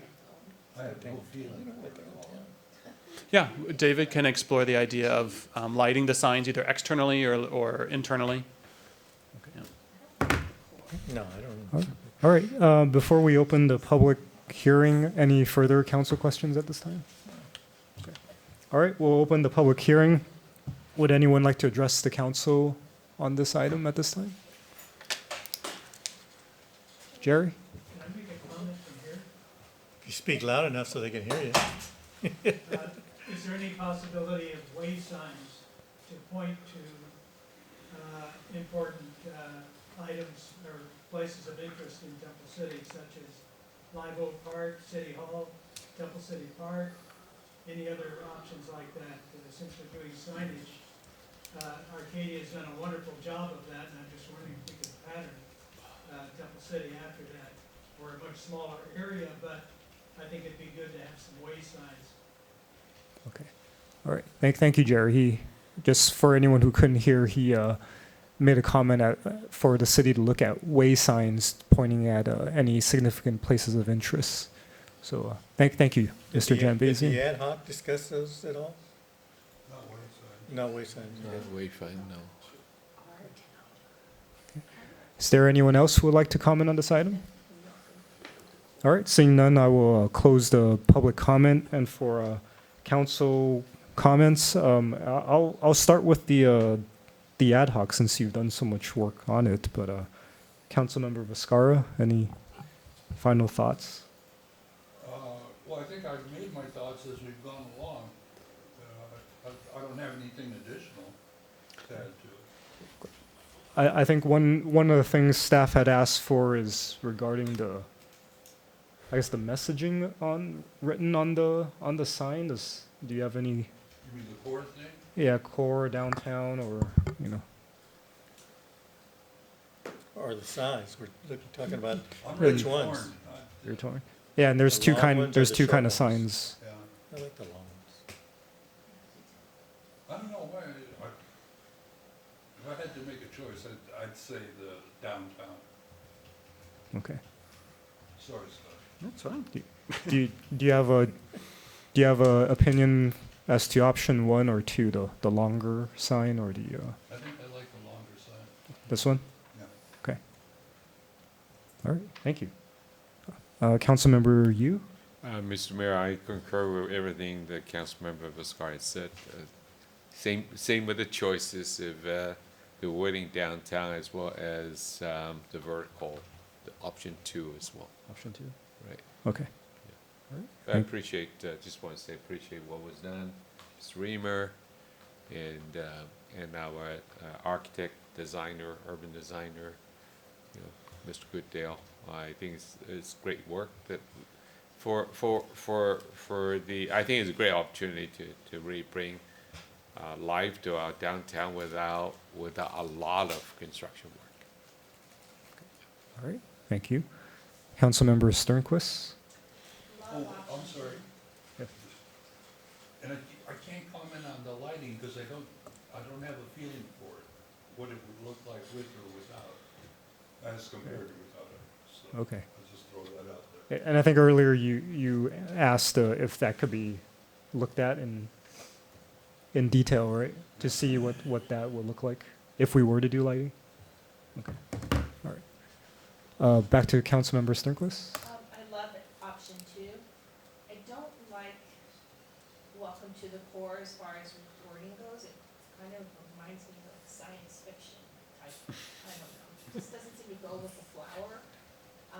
Welcome downtown is extremely boring to me. It's like, I just couldn't think of anything else. But I like welcome to Camellia Town or welcome to our town. But I think there's lots of things that it could be unique to our city. I know it's not a lot of words to come down with, but I think welcome downtown is like something you just expect to see. It's not unexpected. Yeah, but we were saying that besides us making that decision as a council, we suggest we take it to the chamber and get chamber excited about this program. When you say take it to the chamber, what exactly does that mean? You mean to get to, from all the businesses in the city? Is that what you mean? For them to check with their members, you How have long to is see that gonna which one take? did. Do we have the time? Can't. Has anybody even reached out to them, or? No, we have not. We have not reached out to the chamber We on want this to yet. bring it back here first. Scott, maybe you can bring us back some creative things. I brought to you the best ideas, Cynthia. They spent a lot of time on that. It's like, we're shooting it right down. No, I mean, if you want us to reach out to the chamber, we can start with the chamber board. They might have some creative ideas as well. And maybe people watching tonight will have some ideas that they email us. You know. Yeah. If you have a contest. Yeah. I'm sure Jerry has some ideas. Welcome to the city of Camellias. Actually, I like that too, because we have camellias on our logo here, so. What's wrong with Camellia Town? Sounds kind of hokey. You can't please all the people. My turn? Are you done? Well, No, I'm gonna keep talking. Go ahead. That's it. You're gonna filibuster. No, Yeah, actually, exactly. actually, we've been focusing so much on the sign, but I'm presuming council doesn't have any comments on the awnings, the furniture programs, or like it all? Okay, but I'll give you guys a chance to speak if there was Well, something. on those, I think, Councilmember Viscar and I, we sat on the ad hoc, so what we bring to you are what we recommend. But one thing you might notice, we have been keeping the choices rather limited in colors and for purpose. We want, while we want variety, we also want some uniformity. So that's what, everything else sort of, yeah. All right. Thank you. Thanks for sharing that insight. Okay. All right, Mayor Pro Tem Chavez. Thank you. Sorry, Scott. Core doesn't do it for me either. That's part of the creative I process. kept thinking to myself, people are going to start saying, hey, let's go to the core. I'm thinking, what? You need the crest? What's the core? Well, it would create something, that's for sure. I like the law. Well, first of all, I'm okay with the furniture grant program, the storefront improvement. Good job. I think it looks good, and I think it'll be successful. As far as the signage, the metal welcome signs, I prefer the longer version, I think, than the squattier one. I think it will stand out a little bit more. As far as what it's going to say, I mean, we all probably have a different opinion. Truthfully, I don't even know why it needs to say welcome. I mean, obviously, the idea is for people to let people know they're in Temple City, and of course, we welcome them here. But and then I'm not sure when it says welcome downtown, how Loma is downtown. That I never considered Loma area as downtown. To me, downtown, if we had a downtown, would be somewhere, I don't know, between around Temple City Boulevard, but maybe it's not. I guess everybody has. To say the same thing. Everybody has. Well, I don't know. Do they? Do all? I think they're looking for all the signs to say the same thing. It would be cheaper if they were all had the same, and it also from a branding perspective, it's better if we have the same thing. But if I had to choose, I mean, I would say, I would probably be in favor of something like welcome to downtown. To downtown, though. It says welcome downtown. I think it should say welcome to downtown. Like like the other one says, welcome to the core. It's welcome to downtown, not just welcome downtown. So that's my feeling. Okay. But, I mean, you know, at the end of the day, people are gonna notice the logo. They're gonna notice the fact that they're in Temple City. You know, unless it's something offensive, they're not gonna worry about where they're at, downtown or wherever, you know. So, who knows, maybe the core will work. Years from now, they'll be talking about, yeah, whoever came up with the core? That's a crazy planner. Thank you. We will need to install some new poles. So that was one thing that we were talking about internally was if we originally budgeted for 12, we've seen that we don't need to have that many. We could probably buy some more decorative poles rather than kind of the more utilitarian ones that we have in some locations. Yeah. Oh, I think it might have to be designed, because it's gonna take some wind load. Yeah. Because of the size. Yeah. Mayor Pro Tem, anything else on the No, thank grant you. program? On the what? The furniture? No, I said awning? earlier that I'm okay with all that. Okay, Yeah. all right, thank you. Yeah, I guess from my perspective, I too like the longer sign as well. I was wondering if it would detract from it, because option 1 said the sign width was 30 inches. Would it detract from the design if the longer sign was also just as wide? Because for me, I'm thinking of something that's just pops. And I don't know if 20 inches wide is gonna pop from the street, but what do I know, right? I'm just kind of asking that as an open-ended question from a design and aesthetic standpoint. Secondly, while I appreciate the suggested locations, my only concern about that particular corner of Loma, just because I drive that every day coming back from work, is there is a pretty large ficus tree, I believe, right in front of Jerry's store. And where you're proposing on the southeast corner, I just want to say out on a limb that that tree is going to completely obscure that sign, no matter how big you make it. So if I had a suggestion is, I think the tree in front of Wonder Cleaners is the first tall ficus tree before we get into Las Tunas, so maybe we put it before that tree. Okay. Some. Don't. Well, Would you say put it on the tree? He said cut down the tree. Oh, cut down the tree. Yeah, so that's one consideration, just because, again, the purpose of this is we want people coming in to be able to boom, see it right in front of us. Yeah. Mayor, I think the suggested location is just sort of approximate. And Oh, is it approximate? Yeah, Okay, yeah. I mean, took it but as the literally that concept was corner. that this is the range of downtown. That's what we're I suggesting. see. I took It's it not as the literally the exact corner, location, because right. that's where that restaurant is, on the southeast corner. Yeah, we'll take a look at those things. That's a good point. Okay. And similarly to the proximal location of the one on Temple City Boulevard, which I presume is approximately where the city public parking lot is.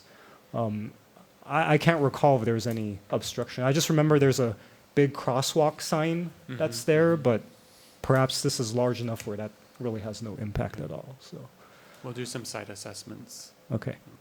Yeah, and also, the core unfortunately doesn't do it for me either.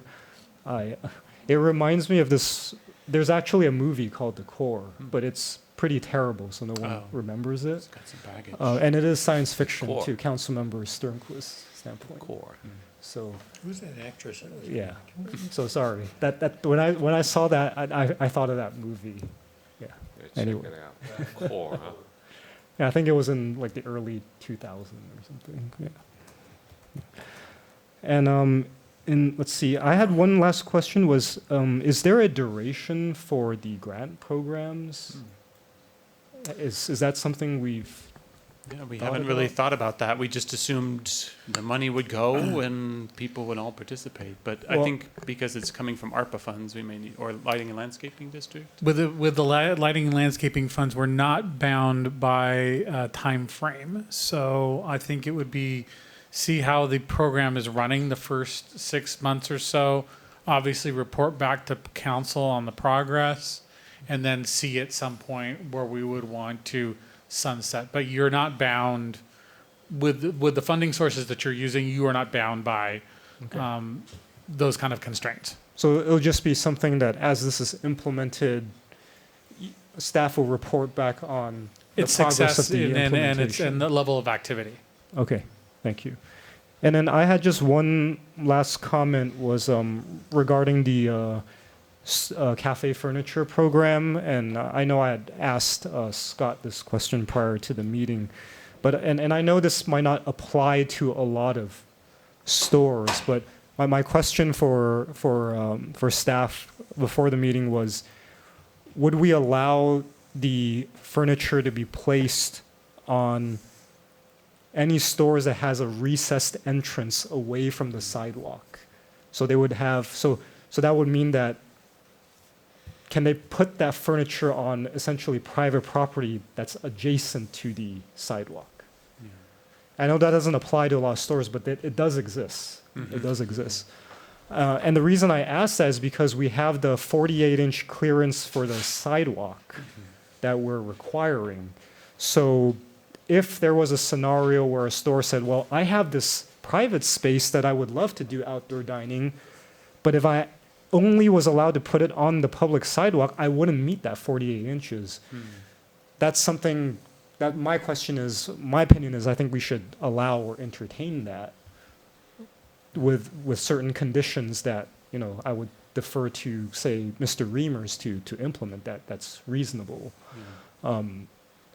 Again, I'm being like very specific, so it could very well be that this situation never turns up. Well, no, I could see like Apollo Burger does have some kind of covered eating space on the side street there, Camellia.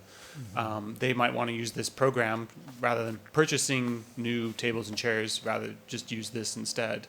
El Ruiz Senor also has some space outside it's where they have existing cafe tables. They may want to use the program to replace their existing cafe tables.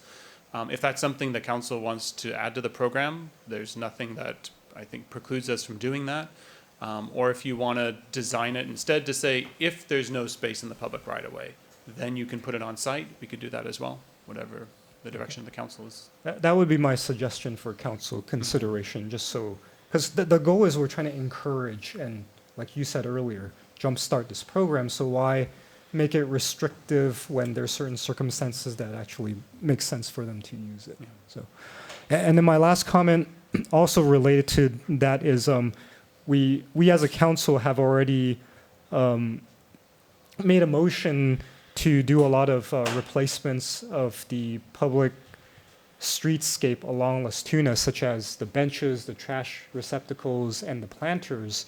So along the lines of the space requirements for anyone who might be interested in implementing this cafe furniture, I would just simply ask for staff to consider when we're replacing these, is there a way to replace them in a way where it doesn't restrict a business from trying to implement that on the sidewalk? So we can. So we have some new information. The proposal that the council originally approved was to just repaint the furniture that's there. If that's the direction we go in, we could potentially work with the cafes and potentially move benches, you know, a space or two so that they have room for cafe dining. That's something we can work with. If we find through the budgeting process that it's just as much money to get new benches as it is to paint them, it might make more sense for us to just replace what's there. In which case we would then be replacing and bringing in new, in which case we can definitely target those to areas not in front of existing restaurants. Yeah. Okay. So that's just a suggestion as we, because that's another thing that we're trying to do moving forward in the coming year that kind of overlaps with this program as well. Yeah. I thought we actually did discuss it, that there was more money to replace. My memory could be off. We're getting additional information on that, and we'll let you know as soon as we get all the data. But we're exploring it a little bit further.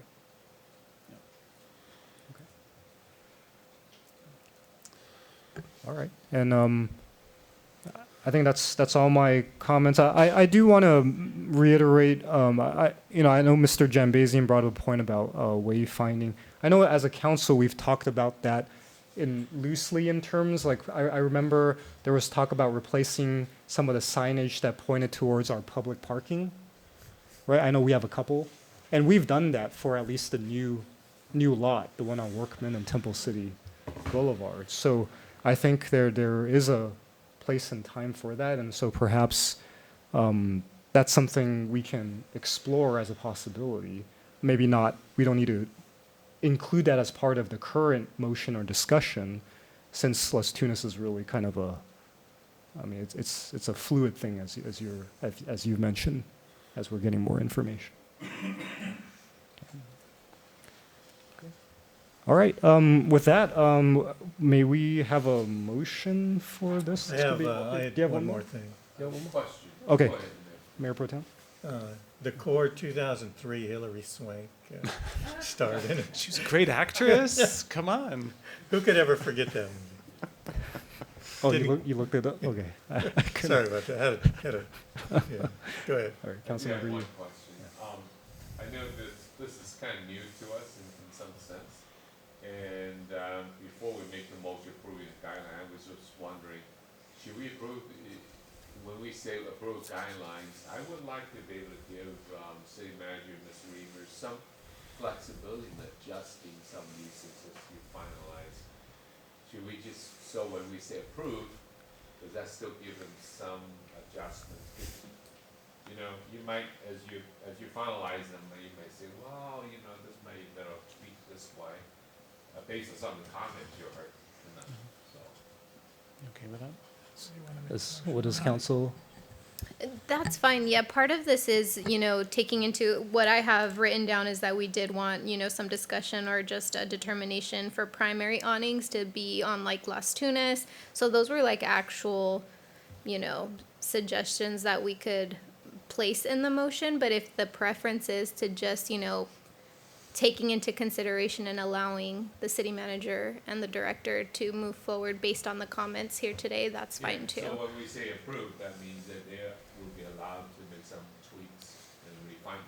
Yeah, and maybe some of the language could just be another sentence identifying that there may be some leeway at the discretion of the city manager or the director regarding the guidelines, dependent on council direction moving forward. I don't know that I'm in favor of that, to be honest with you. No, because some of the things we That seems discussed. kind of vague. So we need to point out the differences. And Scott will sneak the core back in there.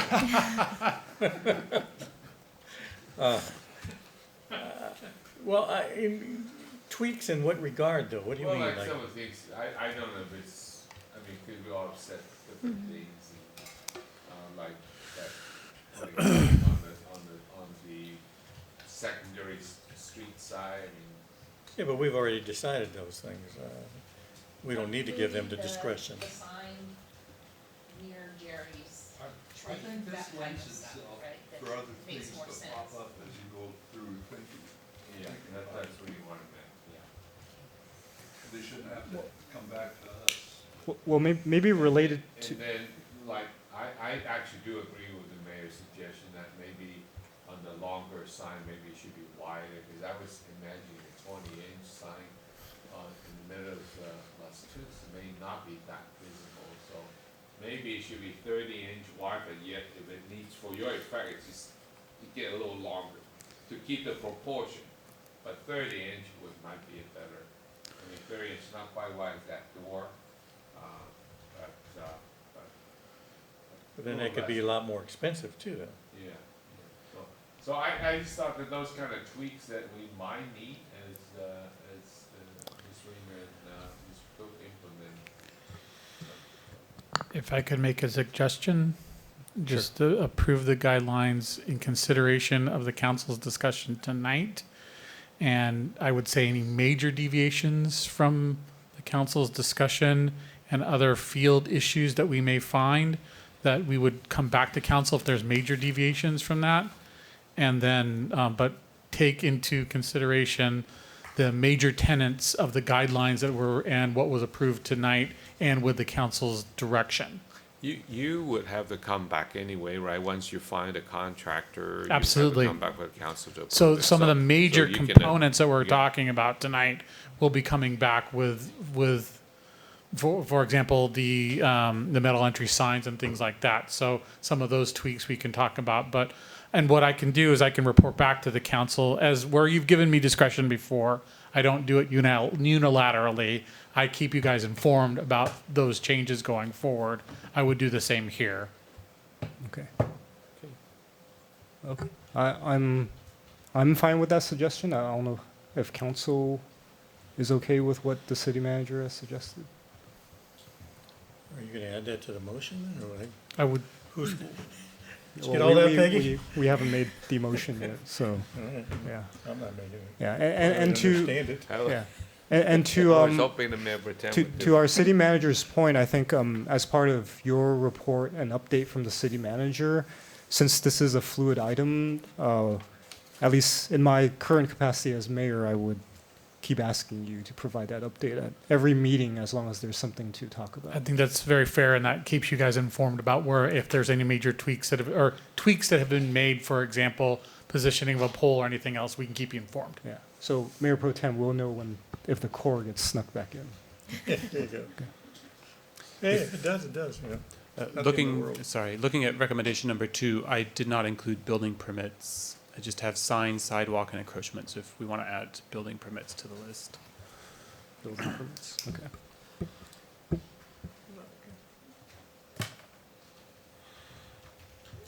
All right. Does anyone want to tackle this monster motion? I can take a, Okay. I can take a stab at it, Mr. Mayor. Okay. I would move that we approve guideline for the CAFÉ furniture grant program and the storefront improvement grant program for signs and awnings as discussed by City Council. And then waive all signs, sidewalk dining, encroachment, and building permit fees for projects approved under the grant program, and approve design and general placement of metal entry signs as discussed tonight. What about the discretionary language you're talking about? Well, I didn't add that Oh, I thought we because were of going what to. you said. No, Oh, he why did what Mr. Cook suggested is As per council's discussion tonight. Because it's recorded, so. Yeah. All right. We have a motion. Second. All right. We have a second. Any objections? All right. Seeing none, may we have a roll call vote, please? Councilmember Sternquist? Yes. Councilmember Vizcarra? Yes. Councilmember Yu? Yes. Mayor Pro Tem Chavez? Yes. Mayor Mann? Yes. Hey, we didn't get into any first. And I want to again thank the ad hoc and staff for all the time you spent on this. We really appreciate it. Thank you. All right. Next, we have a update from our city manager. Thank you, Mayor Mann and members of the council. Welcome back after the new year. Things are getting started right away with activities throughout the city. This Thursday at 5:30 at Emperor Elementary School will be our first neighborhood watch meeting of 2024. We'll be emphasizing, again, crime stats. We'll be bringing back the active shooter training as well that we've done in the past with a little bit of a tweak, thanks to the LA County Sheriff's Department and our partners with the County of Los Angeles as well. And then on Saturday, February 3rd, right here at Temple City Park at noon, in partnership with the Temple City Chinese American Association, we will be having our annual Lunar New Year Festival as well. So we're excited to have them partner with us. Lots of food and activities that we'll be having throughout that early afternoon. So we stagger it so we're not competing with other Lunar New Year festivals throughout the San Gabriel Valley, in particular Monterey Park's Lunar New Year Festival. So thank you to the Temple City Chinese American Association and the Parks and Recreation Department. And then to the end of the month, obviously, will be our annual Camellia Festival, which will be starting in full gear again this year. Full parade, activities galore for a fun-filled weekend. Also, too, you may have heard the state budget is upside down, a major deficit. Luckily for the city of Temple City and every city throughout California, because of several propositions and statutes under state law, there is not the concern there has been in the past where their state has had significant deficits and have taken away local revenue funds. They are constitutionally protected. Our sales tax, our property tax, and our what's called the vehicle license fee, it's essentially our property tax that we receive, our three largest revenue sources within the city, are constitutionally protected. If you remember in the early 2000s, several cities went through a whole emergency kind of fiscal crisis when the state of California was going through its own crisis. Luckily, we do not have that issue anymore. Also, too, again, I need to credit Scott Reimers and our Community Development Department, the vision of the council, and our Planning Commission. You saw a lot of news about the state of California coming down on those cities who do not have certified housing elements and some of the issues that are coming down with that. The use of things like the builder's remedy, which we have not had to deal with here because we've had a certified housing element. And thank you for, and they were hard decisions in the housing element that we had to make, but it was, the vision of the Planning Commission, the council, and the vision of staff that really allowed us to get something through in a way that we are not in jeopardy of being sanctioned by the state or having other punitive measures that we do not want to see in this community from a land use standpoint imposed on us. So I really appreciate that too. So on the state front, we don't have to worry about the two arms of the regulatory part of the state and the fiscal part of the state kind of harming the city at this point in time. So thank you for your vision. Thank you for the council, the Planning Commission, and staff vision on implementing those things going forward. We'll come to you. The audit will be coming to the audit committee very soon. They do have a draft copy of it right now. We are in very good standing. We will have a clean audit with a very strong fund balance going forward as well. So appreciate again the vision of the council in terms of their long-term vision of being fiscally conservative, but still investing in the community. One of the things we're going to do in the mid-year is talk to you about not only where we are standing financially, but also to the investments this council has made over these last decade or so in really reinvesting in the community. If you look at the library, our investment in the parks, the major investments we're going to make on our playgrounds in the next 12 months is really a testament to that balance of saving for that rainy day, having enough funds to make true and great investments in the community. One item tonight that was on the, speaking of investments into the community, one item that was on the consent calendar tonight was our largest investment in the last few years, one single investment in the last few years in our roads. And what we'll be doing is we will be tackling roads that are in poor to very poor condition and doing that through a tried and true method that has been demonstrated in our city to actually do grind and overlay, meaning not complete reconstruction, which is extremely expensive, but rather do grind and overlay of our poor to very poor streets. So those complaints that we've been getting for several years of when are you going to touch my street? Why do you keep going over these streets? We're going to be tackling some of those in the early spring, late and early summer. Brian, do we have something online that shows what streets will be done? We will. Once we had this approved tonight and the council approved authorizing the plans and going out to bid, we will have that up and so that the public can see that. Okay. That's it for me tonight, Mayor Mann. Great. Thank you. Next update from our city attorney. As always, thank you for having me. Greg will be back at your next city council meeting. Thank you.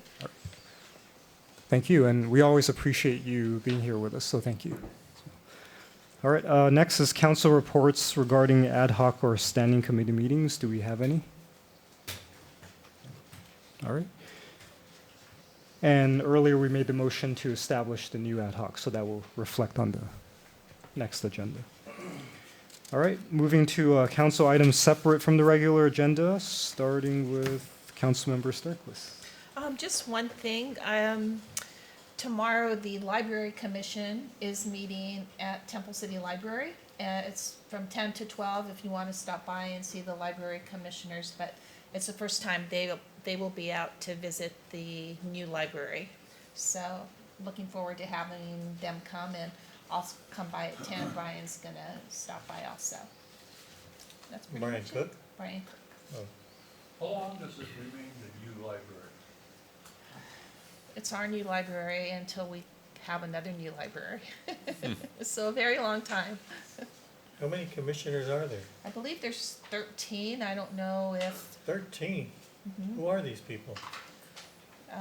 Fernando, You're a commissioner? You're a library No, commissioner? Really? he'll be here tomorrow at 10. Oh, yeah. But there's 13. They're from, I think there's one from each supervisor. Are they all council members? No, Oh. no, they don't have to be council members. They're appointed by the Board of Supervisors? Board of Supervisors. And then they have, I think, one for each of them for the district. And then certain clusters of cities get one also. Yeah, that's also decided by the city, county, Selection committee. selection committee, yeah. So when you're no longer on council, do you have to be replaced, or can you stay on there? I think, He Somebody can will stay. have to take it over. He can stay, you can stay, he said. There you go. Thanks. Oh, that's it. But by the way, I don't know if do you want to talk about the bricks? The bricks. About how we can buy some more? Yeah. Yes. So, we hadn't purchased bricks for quite some time. And then, we had the young man that was Tanner, I forget Tanner's last name, do you recall? Connor? Do you know, Tom, what was his name? The young man who passed away? Yeah, if you hadn't brought it up, I would have told you. He was a member of our sister cities, passed away last year, young at 21 of leukemia, and his dad approached me and asked if he could have a brick made for his son. So the city provided a brick for the family, and they came in and they put it in the little garden section. Because of that, it stimulated a lot more people sending me emails if they could purchase bricks. And we wanted to get at least 20 bricks before we would place an order, because it's difficult to just purchase 2 bricks at a time. And so just in the last 24 hours, there's been 20 people who are already interested in purchasing a brick that'll go around the little garden. So if anyone is still interested, just call Elizabeth at City Hall, and she can email a form. I think, Ileana, you might still have that form available also. So you can do that. And I think the bricks are 3 lines up to 20 symbols or letters in each line, and they're $175 per brick. And we're just going to do a cutoff of January, what's the date today? 16. I think we said about the 24th, so if anybody's interested, just call City Hall. Okay, thanks. Thank you. All right. Councilmember Viscara? No, I really don't have anything to speak of, although not on the topic, but kind of. No, I'll ask Brian later, never mind. Okay. Councilmember Yu? nothing to add, except that I don't know if I heard City Manager talk about the state of the city, which is coming up. Thank you, Mayor Yu. Councilmember Yu. The state of the city is End of February. end of February. I'll get you the exact date here in just a second. Tuesday, February 27th at 6 p.m. right here in the city council, at the Women's Club. Presented by Mayor Mann. Just want to mention it. Thank you. Tanner. Thank you. Mayor Pro Tem Chavez? No, I don't have anything further this evening. Okay. All right. Thank you. Kim, For me, I think Mr. Cook mentioned it earlier, the Lunar New Year Festival. I want to thank the Temple City Chinese American Association for continuing to partner with our Parks and Rec department for putting this together. I know they put in a lot of time and effort. And I think we also have something coming up, which is the Camellia Royal Court coronation. Yes. That's not this Saturday, but the next The following Saturday. Right? So that's always an exciting moment and celebration. So also looking forward to that as we have the Camellia Festival coming up. So, and with that, I just want to wish everyone a Happy New Year, since this is our first meeting of 2024, which I still need to get used to saying. Just when I got used to 2023. All right, next for the final item before we adjourn, additional public comments on items not on the agenda. Is there anyone else who would like to address the City Council at this time? All right, seeing none, I will close public comment. Now, before, for tonight, I do want to adjourn our meeting in memory of someone who was a steadfast volunteer and dedicated many, many hours to our community. And that's Mr. Bob Westgate, who passed away last month. He served our school district and community for many, many years. He was involved with a lot of things, and what I'm reading here is just a small snippet of a long list of achievements that he has. He was involved with the Boy Scouts. He was a science teacher at Oak Avenue Intermediate, an assistant principal at Cloverly and Longden. He was a principal at Emperor and the Dr. Doug Sears Learning Center. He was in charge of the adult education, adult transition program, the virtual academy, and the independent study.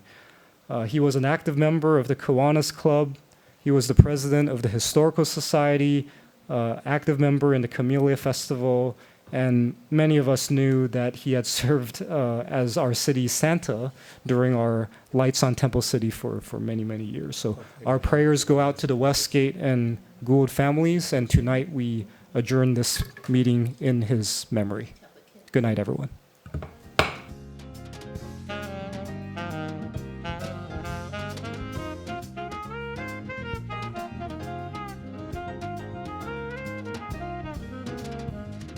Thank you.